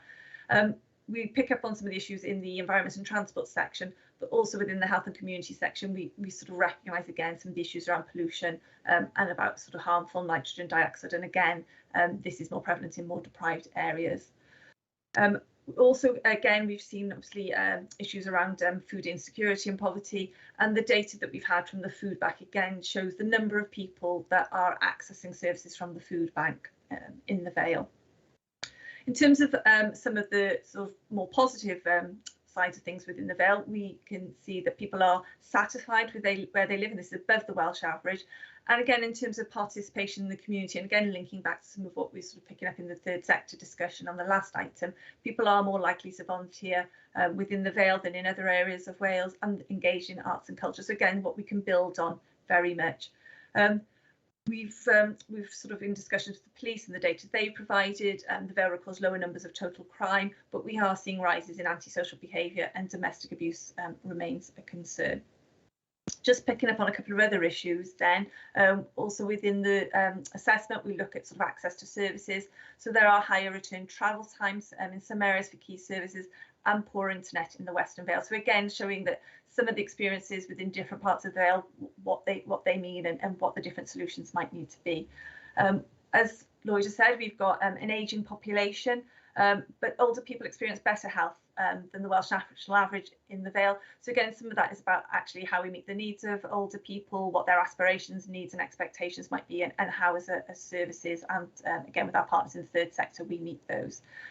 We also recognise that those living in the Western Vale might experience greater loneliness and isolation, and the older people have been identified as a sort of more a high-risk group of experiencing poor mental health as a result of the pandemic. And again, just sort of final point within this section is around recognising again that dementia is expected to increase, and that the level of support and sort of differences in service provision that we may need to take account to meet the needs of people living with dementia and also their carers. If I just pick up on the findings of the last themed report, which is around environment and transport.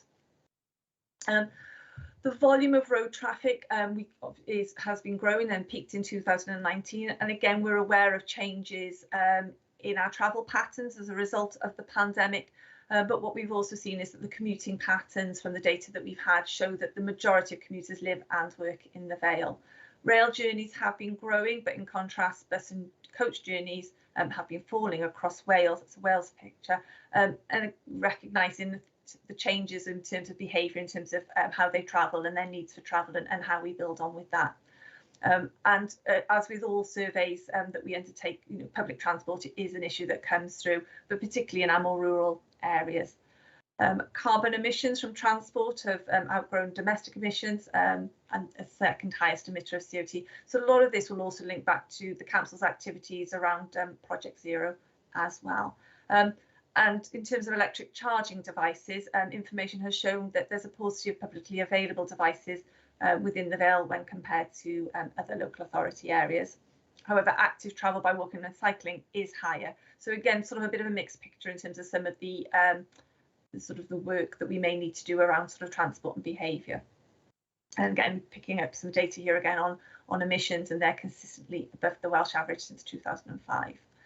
We also looked at a whole range of environmental information, particularly working with our colleagues within Natural Resources Wales, and this was an aspect of the survey as well.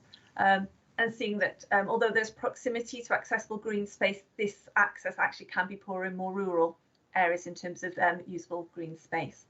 And in terms of the feedback that we received through our survey, the environment and concerns for the future does pick up on this issue of green spaces, and respondents answering that they think environmental factors will worsen. So there's something around how we work with the community and sort of how we address some of those fears and concerns, and what the action is that we would need to take as a partnership. Climate change is likely to result in a significant increase in a whole range of issues that through ourselves and our partners we need to be mindful of, and what steps we can take that. And then the final point we just wanted to raise in this section is around the impact of flooding, in terms of that affects some areas more than others, but also it's more difficult for some people to recover from the disadvantage of that flood risk than others as well. That's a bit of a whistle-stop tour through those themed reports. There's a huge range of findings within them that obviously we aren't able to cover in the meeting. And as I say, we have made sort of a whole range of connections, and this is an evidence base that we want to keep developing, but we wanted to bring you the highlights of those, and hopefully some of you have had a chance to look in more detail at the reports, or following this meeting we'll have that. I'll just hand over to Tom now, who'll pick up on the last couple of slides. Thanks very much, both.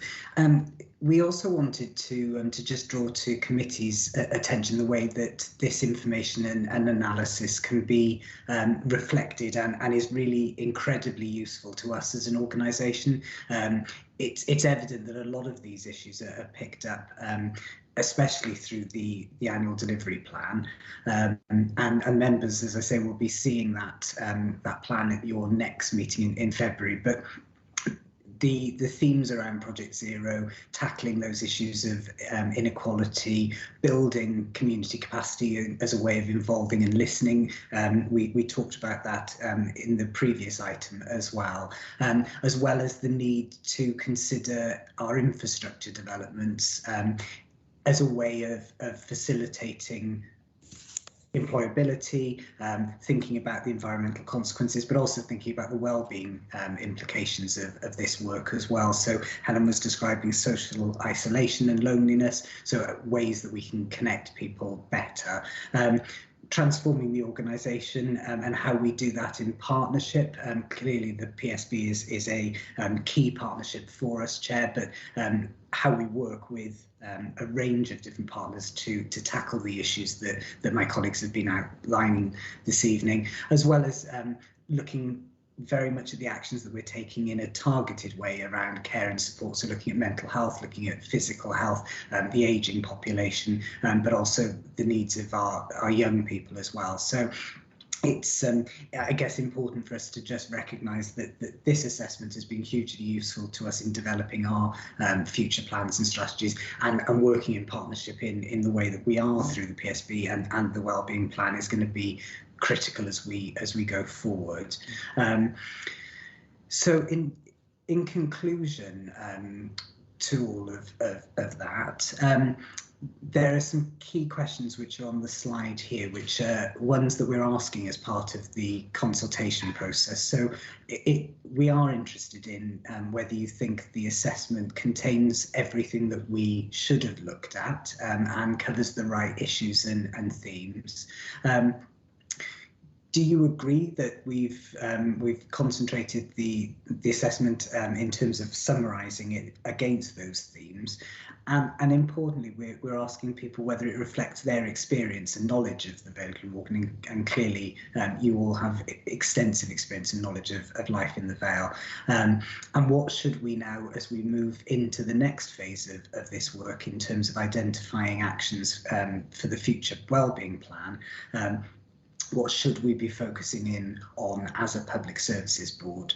And just finally, Chair, the recommendation is that your committee consider the assessment and advise the PSB of your views as the lead scrutiny committee for the PSB of the content, structure and conclusions that have been set out in the assessment as part of that formal consultation that will close later on in February. All right, thank you. Can I thank you all for that presentation? That was very interesting and quite illuminating. And I got a number of questions to ask, but before I ask those questions, is anyone else wants to ask any questions? Open to other members, please. Open to any member? Yeah, Councillor Thomas. Yeah, thank you, Chair. Well, I'd like to thank Tom and Helen and Lloyd as well for all the work that they've put into this.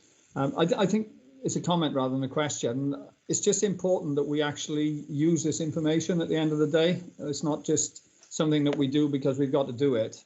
And I was heartened to hear Tom say that it does help informing our plans for the future. And I just think we need to bear that in mind and make sure that the information that this gives us is used by us when we're making decisions on behalf of the people, the residents of Vale of Glamorgan going forward.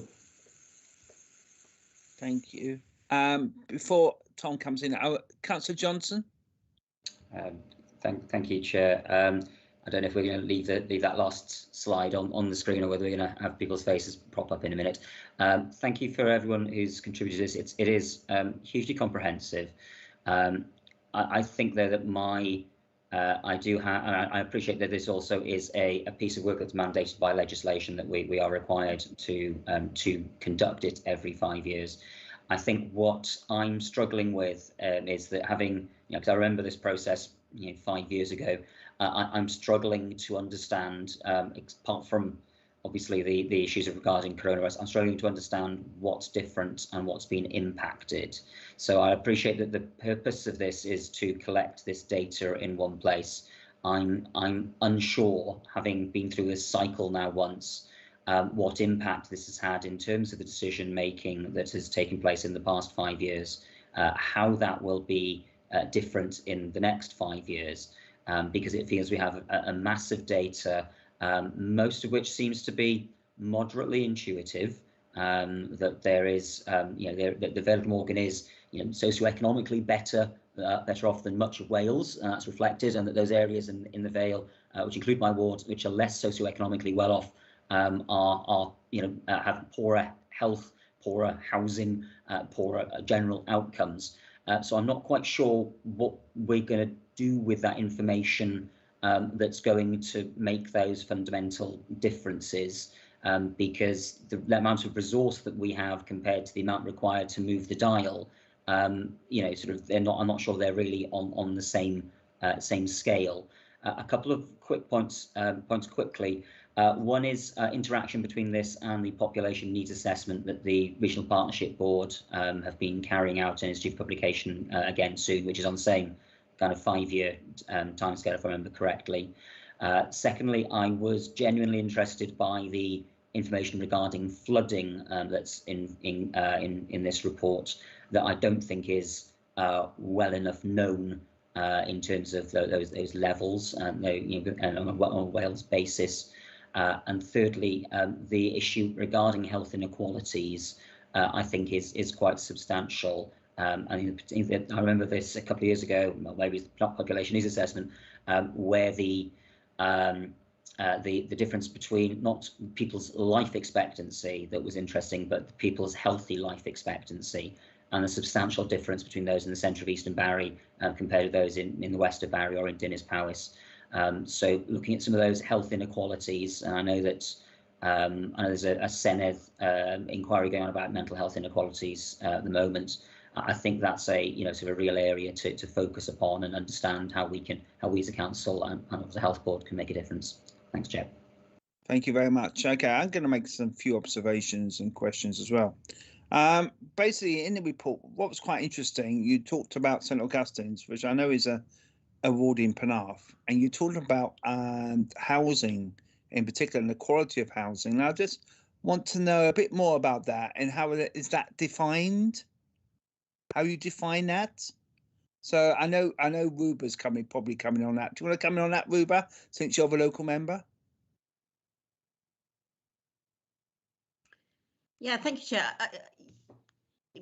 I suppose really picking up on again what Councillor Johnson was saying, it is interesting to know how we're using the data, because obviously we have to collect the data, and the data in itself is very informing. So the housing in St Augustine's, we've known that for a long time. We have the biggest housing need, social housing need, and yet and this is partly planning law, and our hands are tied partly by that, but we've had reduced section 106 funding from private developments in Penarth, and I have really struggled with that over the last 5 years, how this has been possible, that we massive amounts of money that we that my people in my ward, but also in the whole of Penarth, we don't get as a community. So that doesn't become part of the infrastructure, that doesn't become part of other developments, like for the environment in those communities, and yet we have these developments in spite of the fact that we have this big social housing need. So I do struggle a bit with that in terms of we've known this, we knew that this 5 years ago, we've had it reinforced again. So that's really picking up on Councillor Johnson's point about that. But also, I think what would be helpful from a report like this, because obviously, health inequalities, loneliness and age, that these are, massive areas which affect the whole of Wales, and we are one authority, and as we know, as we've heard this evening, we've got so many cost pressures and services to deliver. I wonder if what we have to do is, I don't know, every during the cycle of this, the PSB, whether it would be more worthwhile to choose, and that in itself will be difficult, I know, but to choose a particular area that we concentrate on. So, like Councillor Johnson's mentioned, maybe it's health inequalities, although it's a massive topic. Or I know Councillor Morgan is very keen on, on looking at older people and loneliness and housing as well for them, because otherwise it just becomes a massive, this whole thing is so massive. I feel like we may drown in it rather than actually feel better about ourselves, because we are obviously we're fighting in all these areas, but I feel like we don't necessarily not notoriety, but we don't get the commendation perhaps as a council that we ought to, because we're delivering in all those areas already, but we obviously haven't touched on on the deep inequalities that exist. Sorry, I'm rambling now. No, that's fine. That's fine. I think you make some good points there, Ruba, because I also feel that one of the issues that I have with the PSB is it's very much led by the council, and that in some ways that's not necessarily a good thing, because I'm afraid if you look at the environment we were in of Vale Glamorgan, a lot of us are in private sector housing, for example. We're not in public sector housing. In fact, if you look at the amount of actual homes owned by the council, it's not a huge amount. Not really. Not in terms of the total amount of housing that's available. but we don't seem to be we're having challenges getting involved, even other public sector organisations involved, let alone the private sector. And I think that is a major challenge of us. If we want to change things for the better, we've got to involve more and more stakeholders. But those stakeholders have got to realise that they have an impact, that they have got to be part of this, and also they've got to stand up to the challenge. And I think that's a major, major issue. And I certainly think that's where we need to go forward. I like your idea, though, Ruba, of theming things. I think that is very important here. If we can theme things going forward, and I think that's a role of Scrutiny we need to be developing a lot more. I've always said that since I've been on Scrutiny way back in the 1850s, is that you've got to really theme things. You've got to centre on what is really important and focus on that. And as one of you rightly said, I think it's Councillor Johnson said, otherwise it becomes a box ticking exercise. And I think we've got to avoid that. We've got to make an impact. We've got to make a difference. So, and Tom, do you want to come in before I bring Ian? Yes, certainly. I may be able to address, if it's okay with you, Jen, a number of those issues in the round, if that's okay. Councillor Thomas asked about ensuring that we make use of this data in our decisions, and absolutely, I think, Councillor Thomas, that you're absolutely right. And the council has started to use far more of an insight function within my service to provide this data to help shape all manner of different levels of decisions. So the annual delivery plan, for example, has been very much informed by the data that has come out of the work that my colleagues have presented this evening, but also some specific projects in areas of the Wellbeing organ. So we've used similar types of insight and data to help inform the work we're doing in Clanturk Major around food insecurity and poverty. Also, the data that was available through this way of working has informed our housing colleagues who've established the food pod in Penarth recently as well. So there are some very real and practical examples already that I think, by reflecting on our experience of the pandemic, where we produced those first community impact assessments and really saw the value of bringing together this data, we're now starting to see that in our almost business as usual activities as well. And a number of members this evening have talked about the fact that this is so big, and this does need us to really understand where the value of partnership working is. As individual members of the Public Services Board, all of the organisations have their strategic plans and priorities. I think the value of the PSB is in that additionality. It's where bringing together a combination of different public sector organisations and other bodies to really make a difference by working in partnership is where we need to get to. And I think Councillor Johnson's comments are absolutely right in that regard, in the sense that we need to recognise that some of this work will take a significant amount of time to see real impact and real difference. But as Councillor Signano was saying, the idea of focusing in on a smaller number of key themes is one that Public Services Board partners, I think, are keen to do.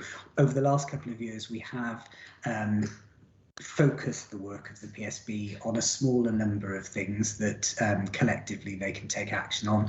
Move More, Eat Well as a plan, for example, is one of those, looking at health inequalities.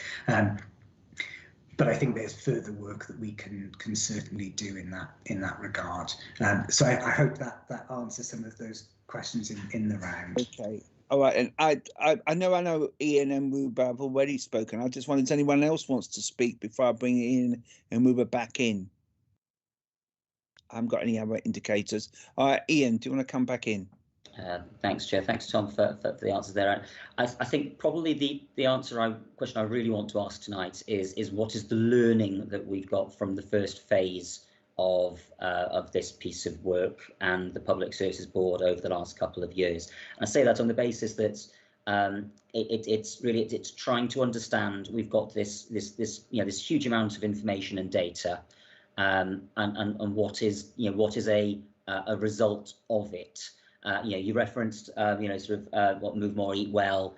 We've done the time banking thing. I mean, to what extent have these things changed anything or moved the dial in terms of what the council is able to achieve with or without other partners, because the challenges are just immense. And a quick point, just the conversation did steer us itself towards the comment on housing that was made with regards to St Augustine's LSOA 2 and also Buttrill's 1. And I was interested by the phrasing of it, and I haven't been able to had a chance to go and double check it in the full version.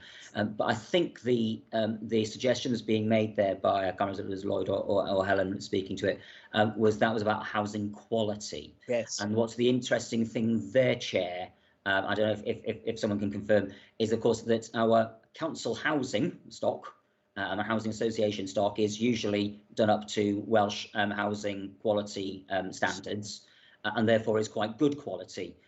The area that I'm thinking of, I'm trying to remember my LSOAs for my own ward. Buttrill's 2 is the one that's usually referenced because of its health inequalities and employment inequalities, because it's a lot of council housing stock. Buttrill's 1 is more private rental stock. And I'm just looking to clarify if that is what is happening here, because that's where it performs poorly in the Welsh Index of Multiple Deprivations, whereas Buttrill's 2 seems to perform quite well, presumably because we've done the work as a council to upgrade that stock, and therefore it's quite good. So I'm just looking for a little bit of clarification, because it's not the LSOA that's usually referenced with regard to inequalities in my area.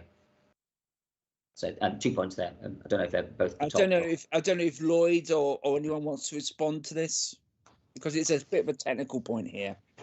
Yeah, I can come in, Chair, if you'd like. Yeah, sure. So it's an indicator taken from the housing domain in the Welsh Index of Multiple Deprivation, and it's a modelled indicator.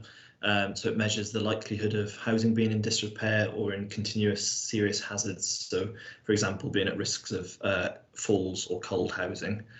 So it's calculated using a mixture of survey and administrative data to bring a consistent picture of what the quality of housing might be.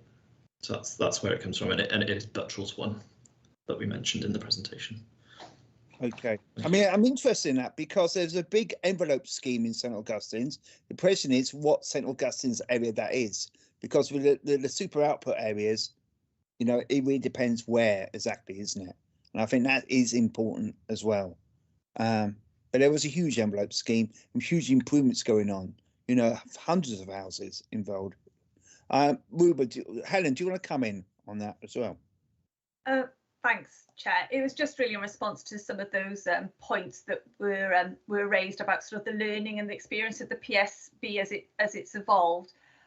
I think, again, echoing some of the thoughts here, that probably the current wellbeing plan had too much in it, and some of the discussions with the PSB partners have been about that need to focus a little bit more and consider where the PSB can really sort of take some action and add value. And I think our experience of the work that we've been doing now in Llantwit Major has kind of, I think, really helped us realise that actually by bringing people to look at a sort of almost a smaller project as pilot projects, that actually that can get the engagement of our partners and how we can build on that. So I think that's kind of the model we'd be looking to take forward.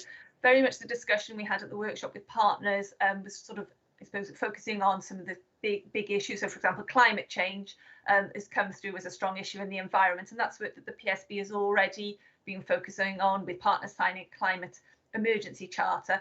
And again, I think part of our experience with that is that actually we're such different organisations, and many of the organisations cover wider areas, that there's some collective action, but there's also something about getting each organisation to think about what it can contribute to those outcomes, but we all may go about it in slightly different ways, but how we share that learning and experience. So there's something about that, I think, in terms of, rather than trying to come up with a list of actions that everyone's happy with, but each organisation thinking about its contribution and how we sort of garner that enthusiasm and interest.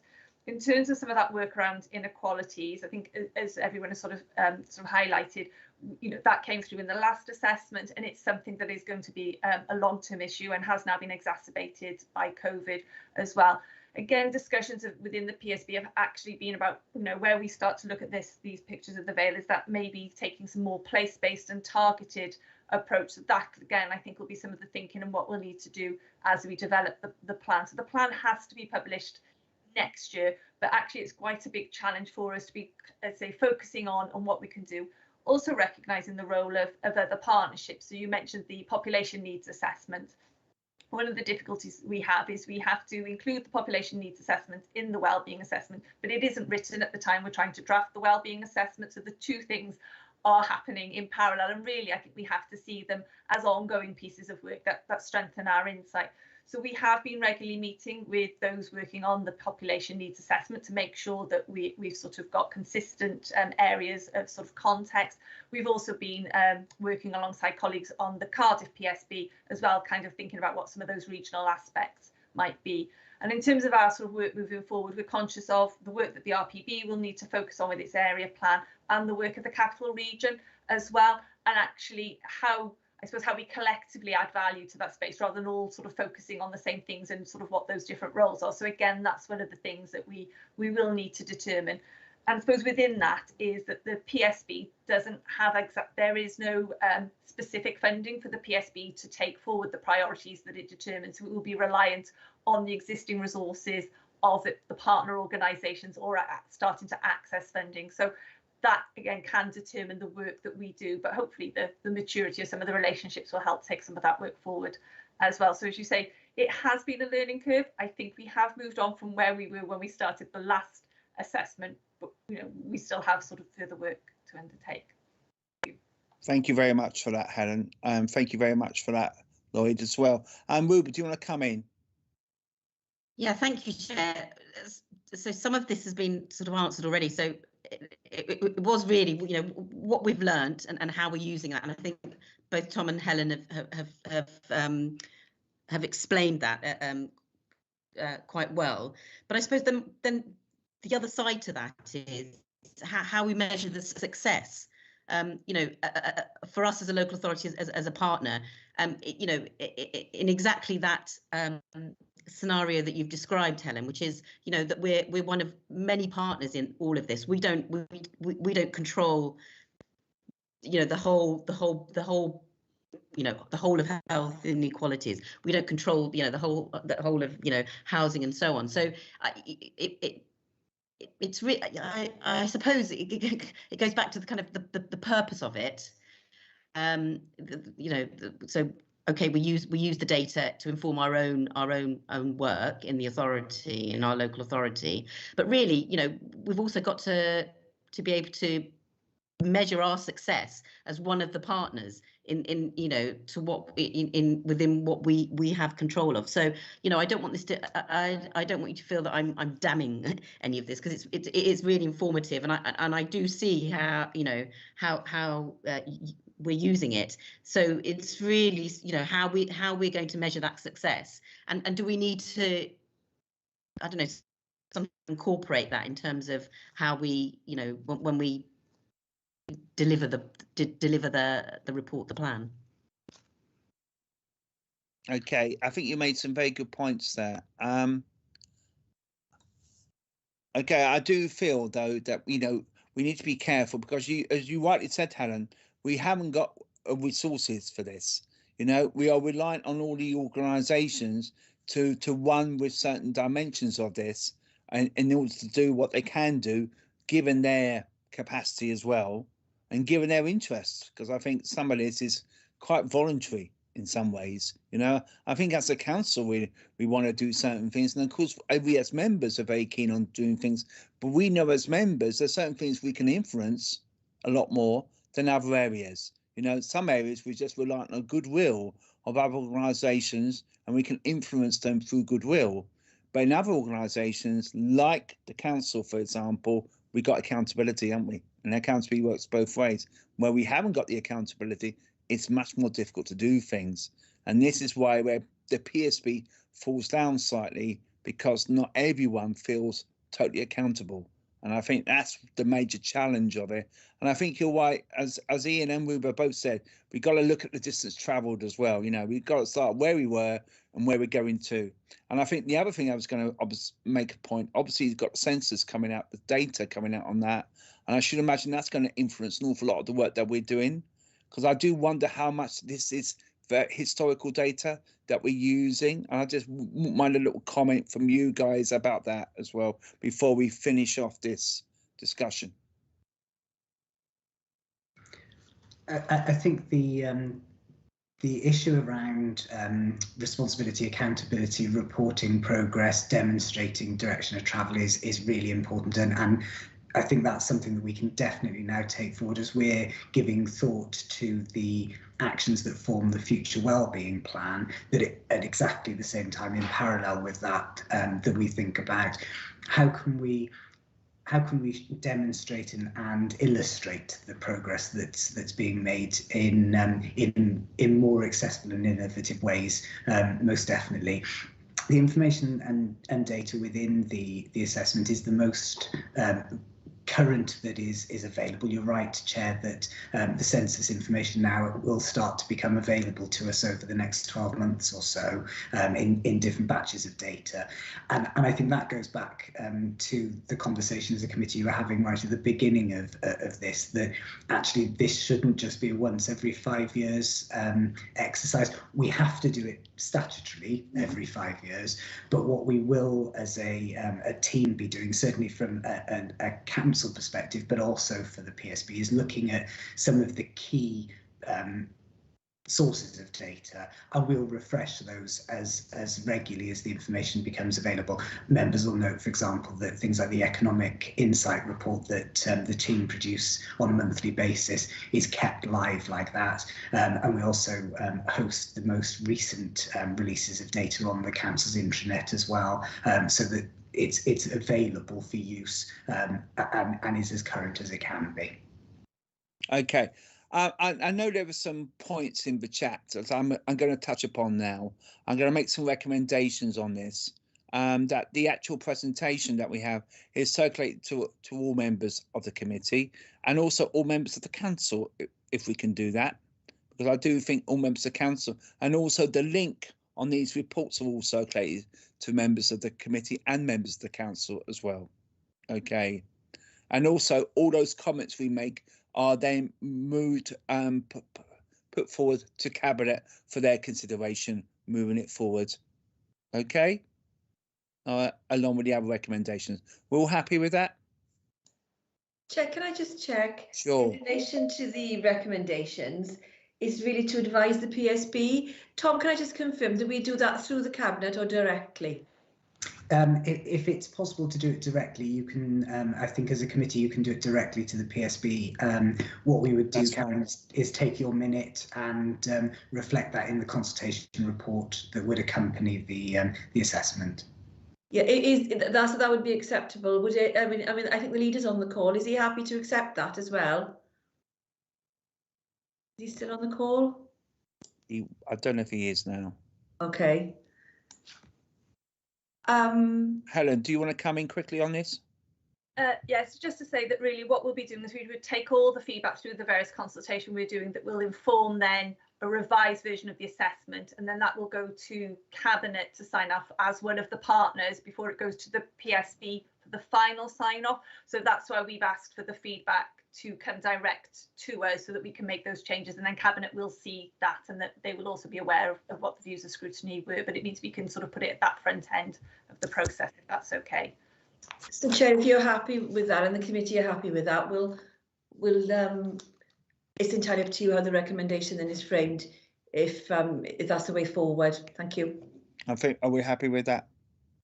Yes, I get that impression. Okay, can I thank you all for turning up tonight? I got no part one items, no part 2 under 11. Can I wish you all good night and stay safe, everybody. Thank you. Bye bye. Good night. Good night.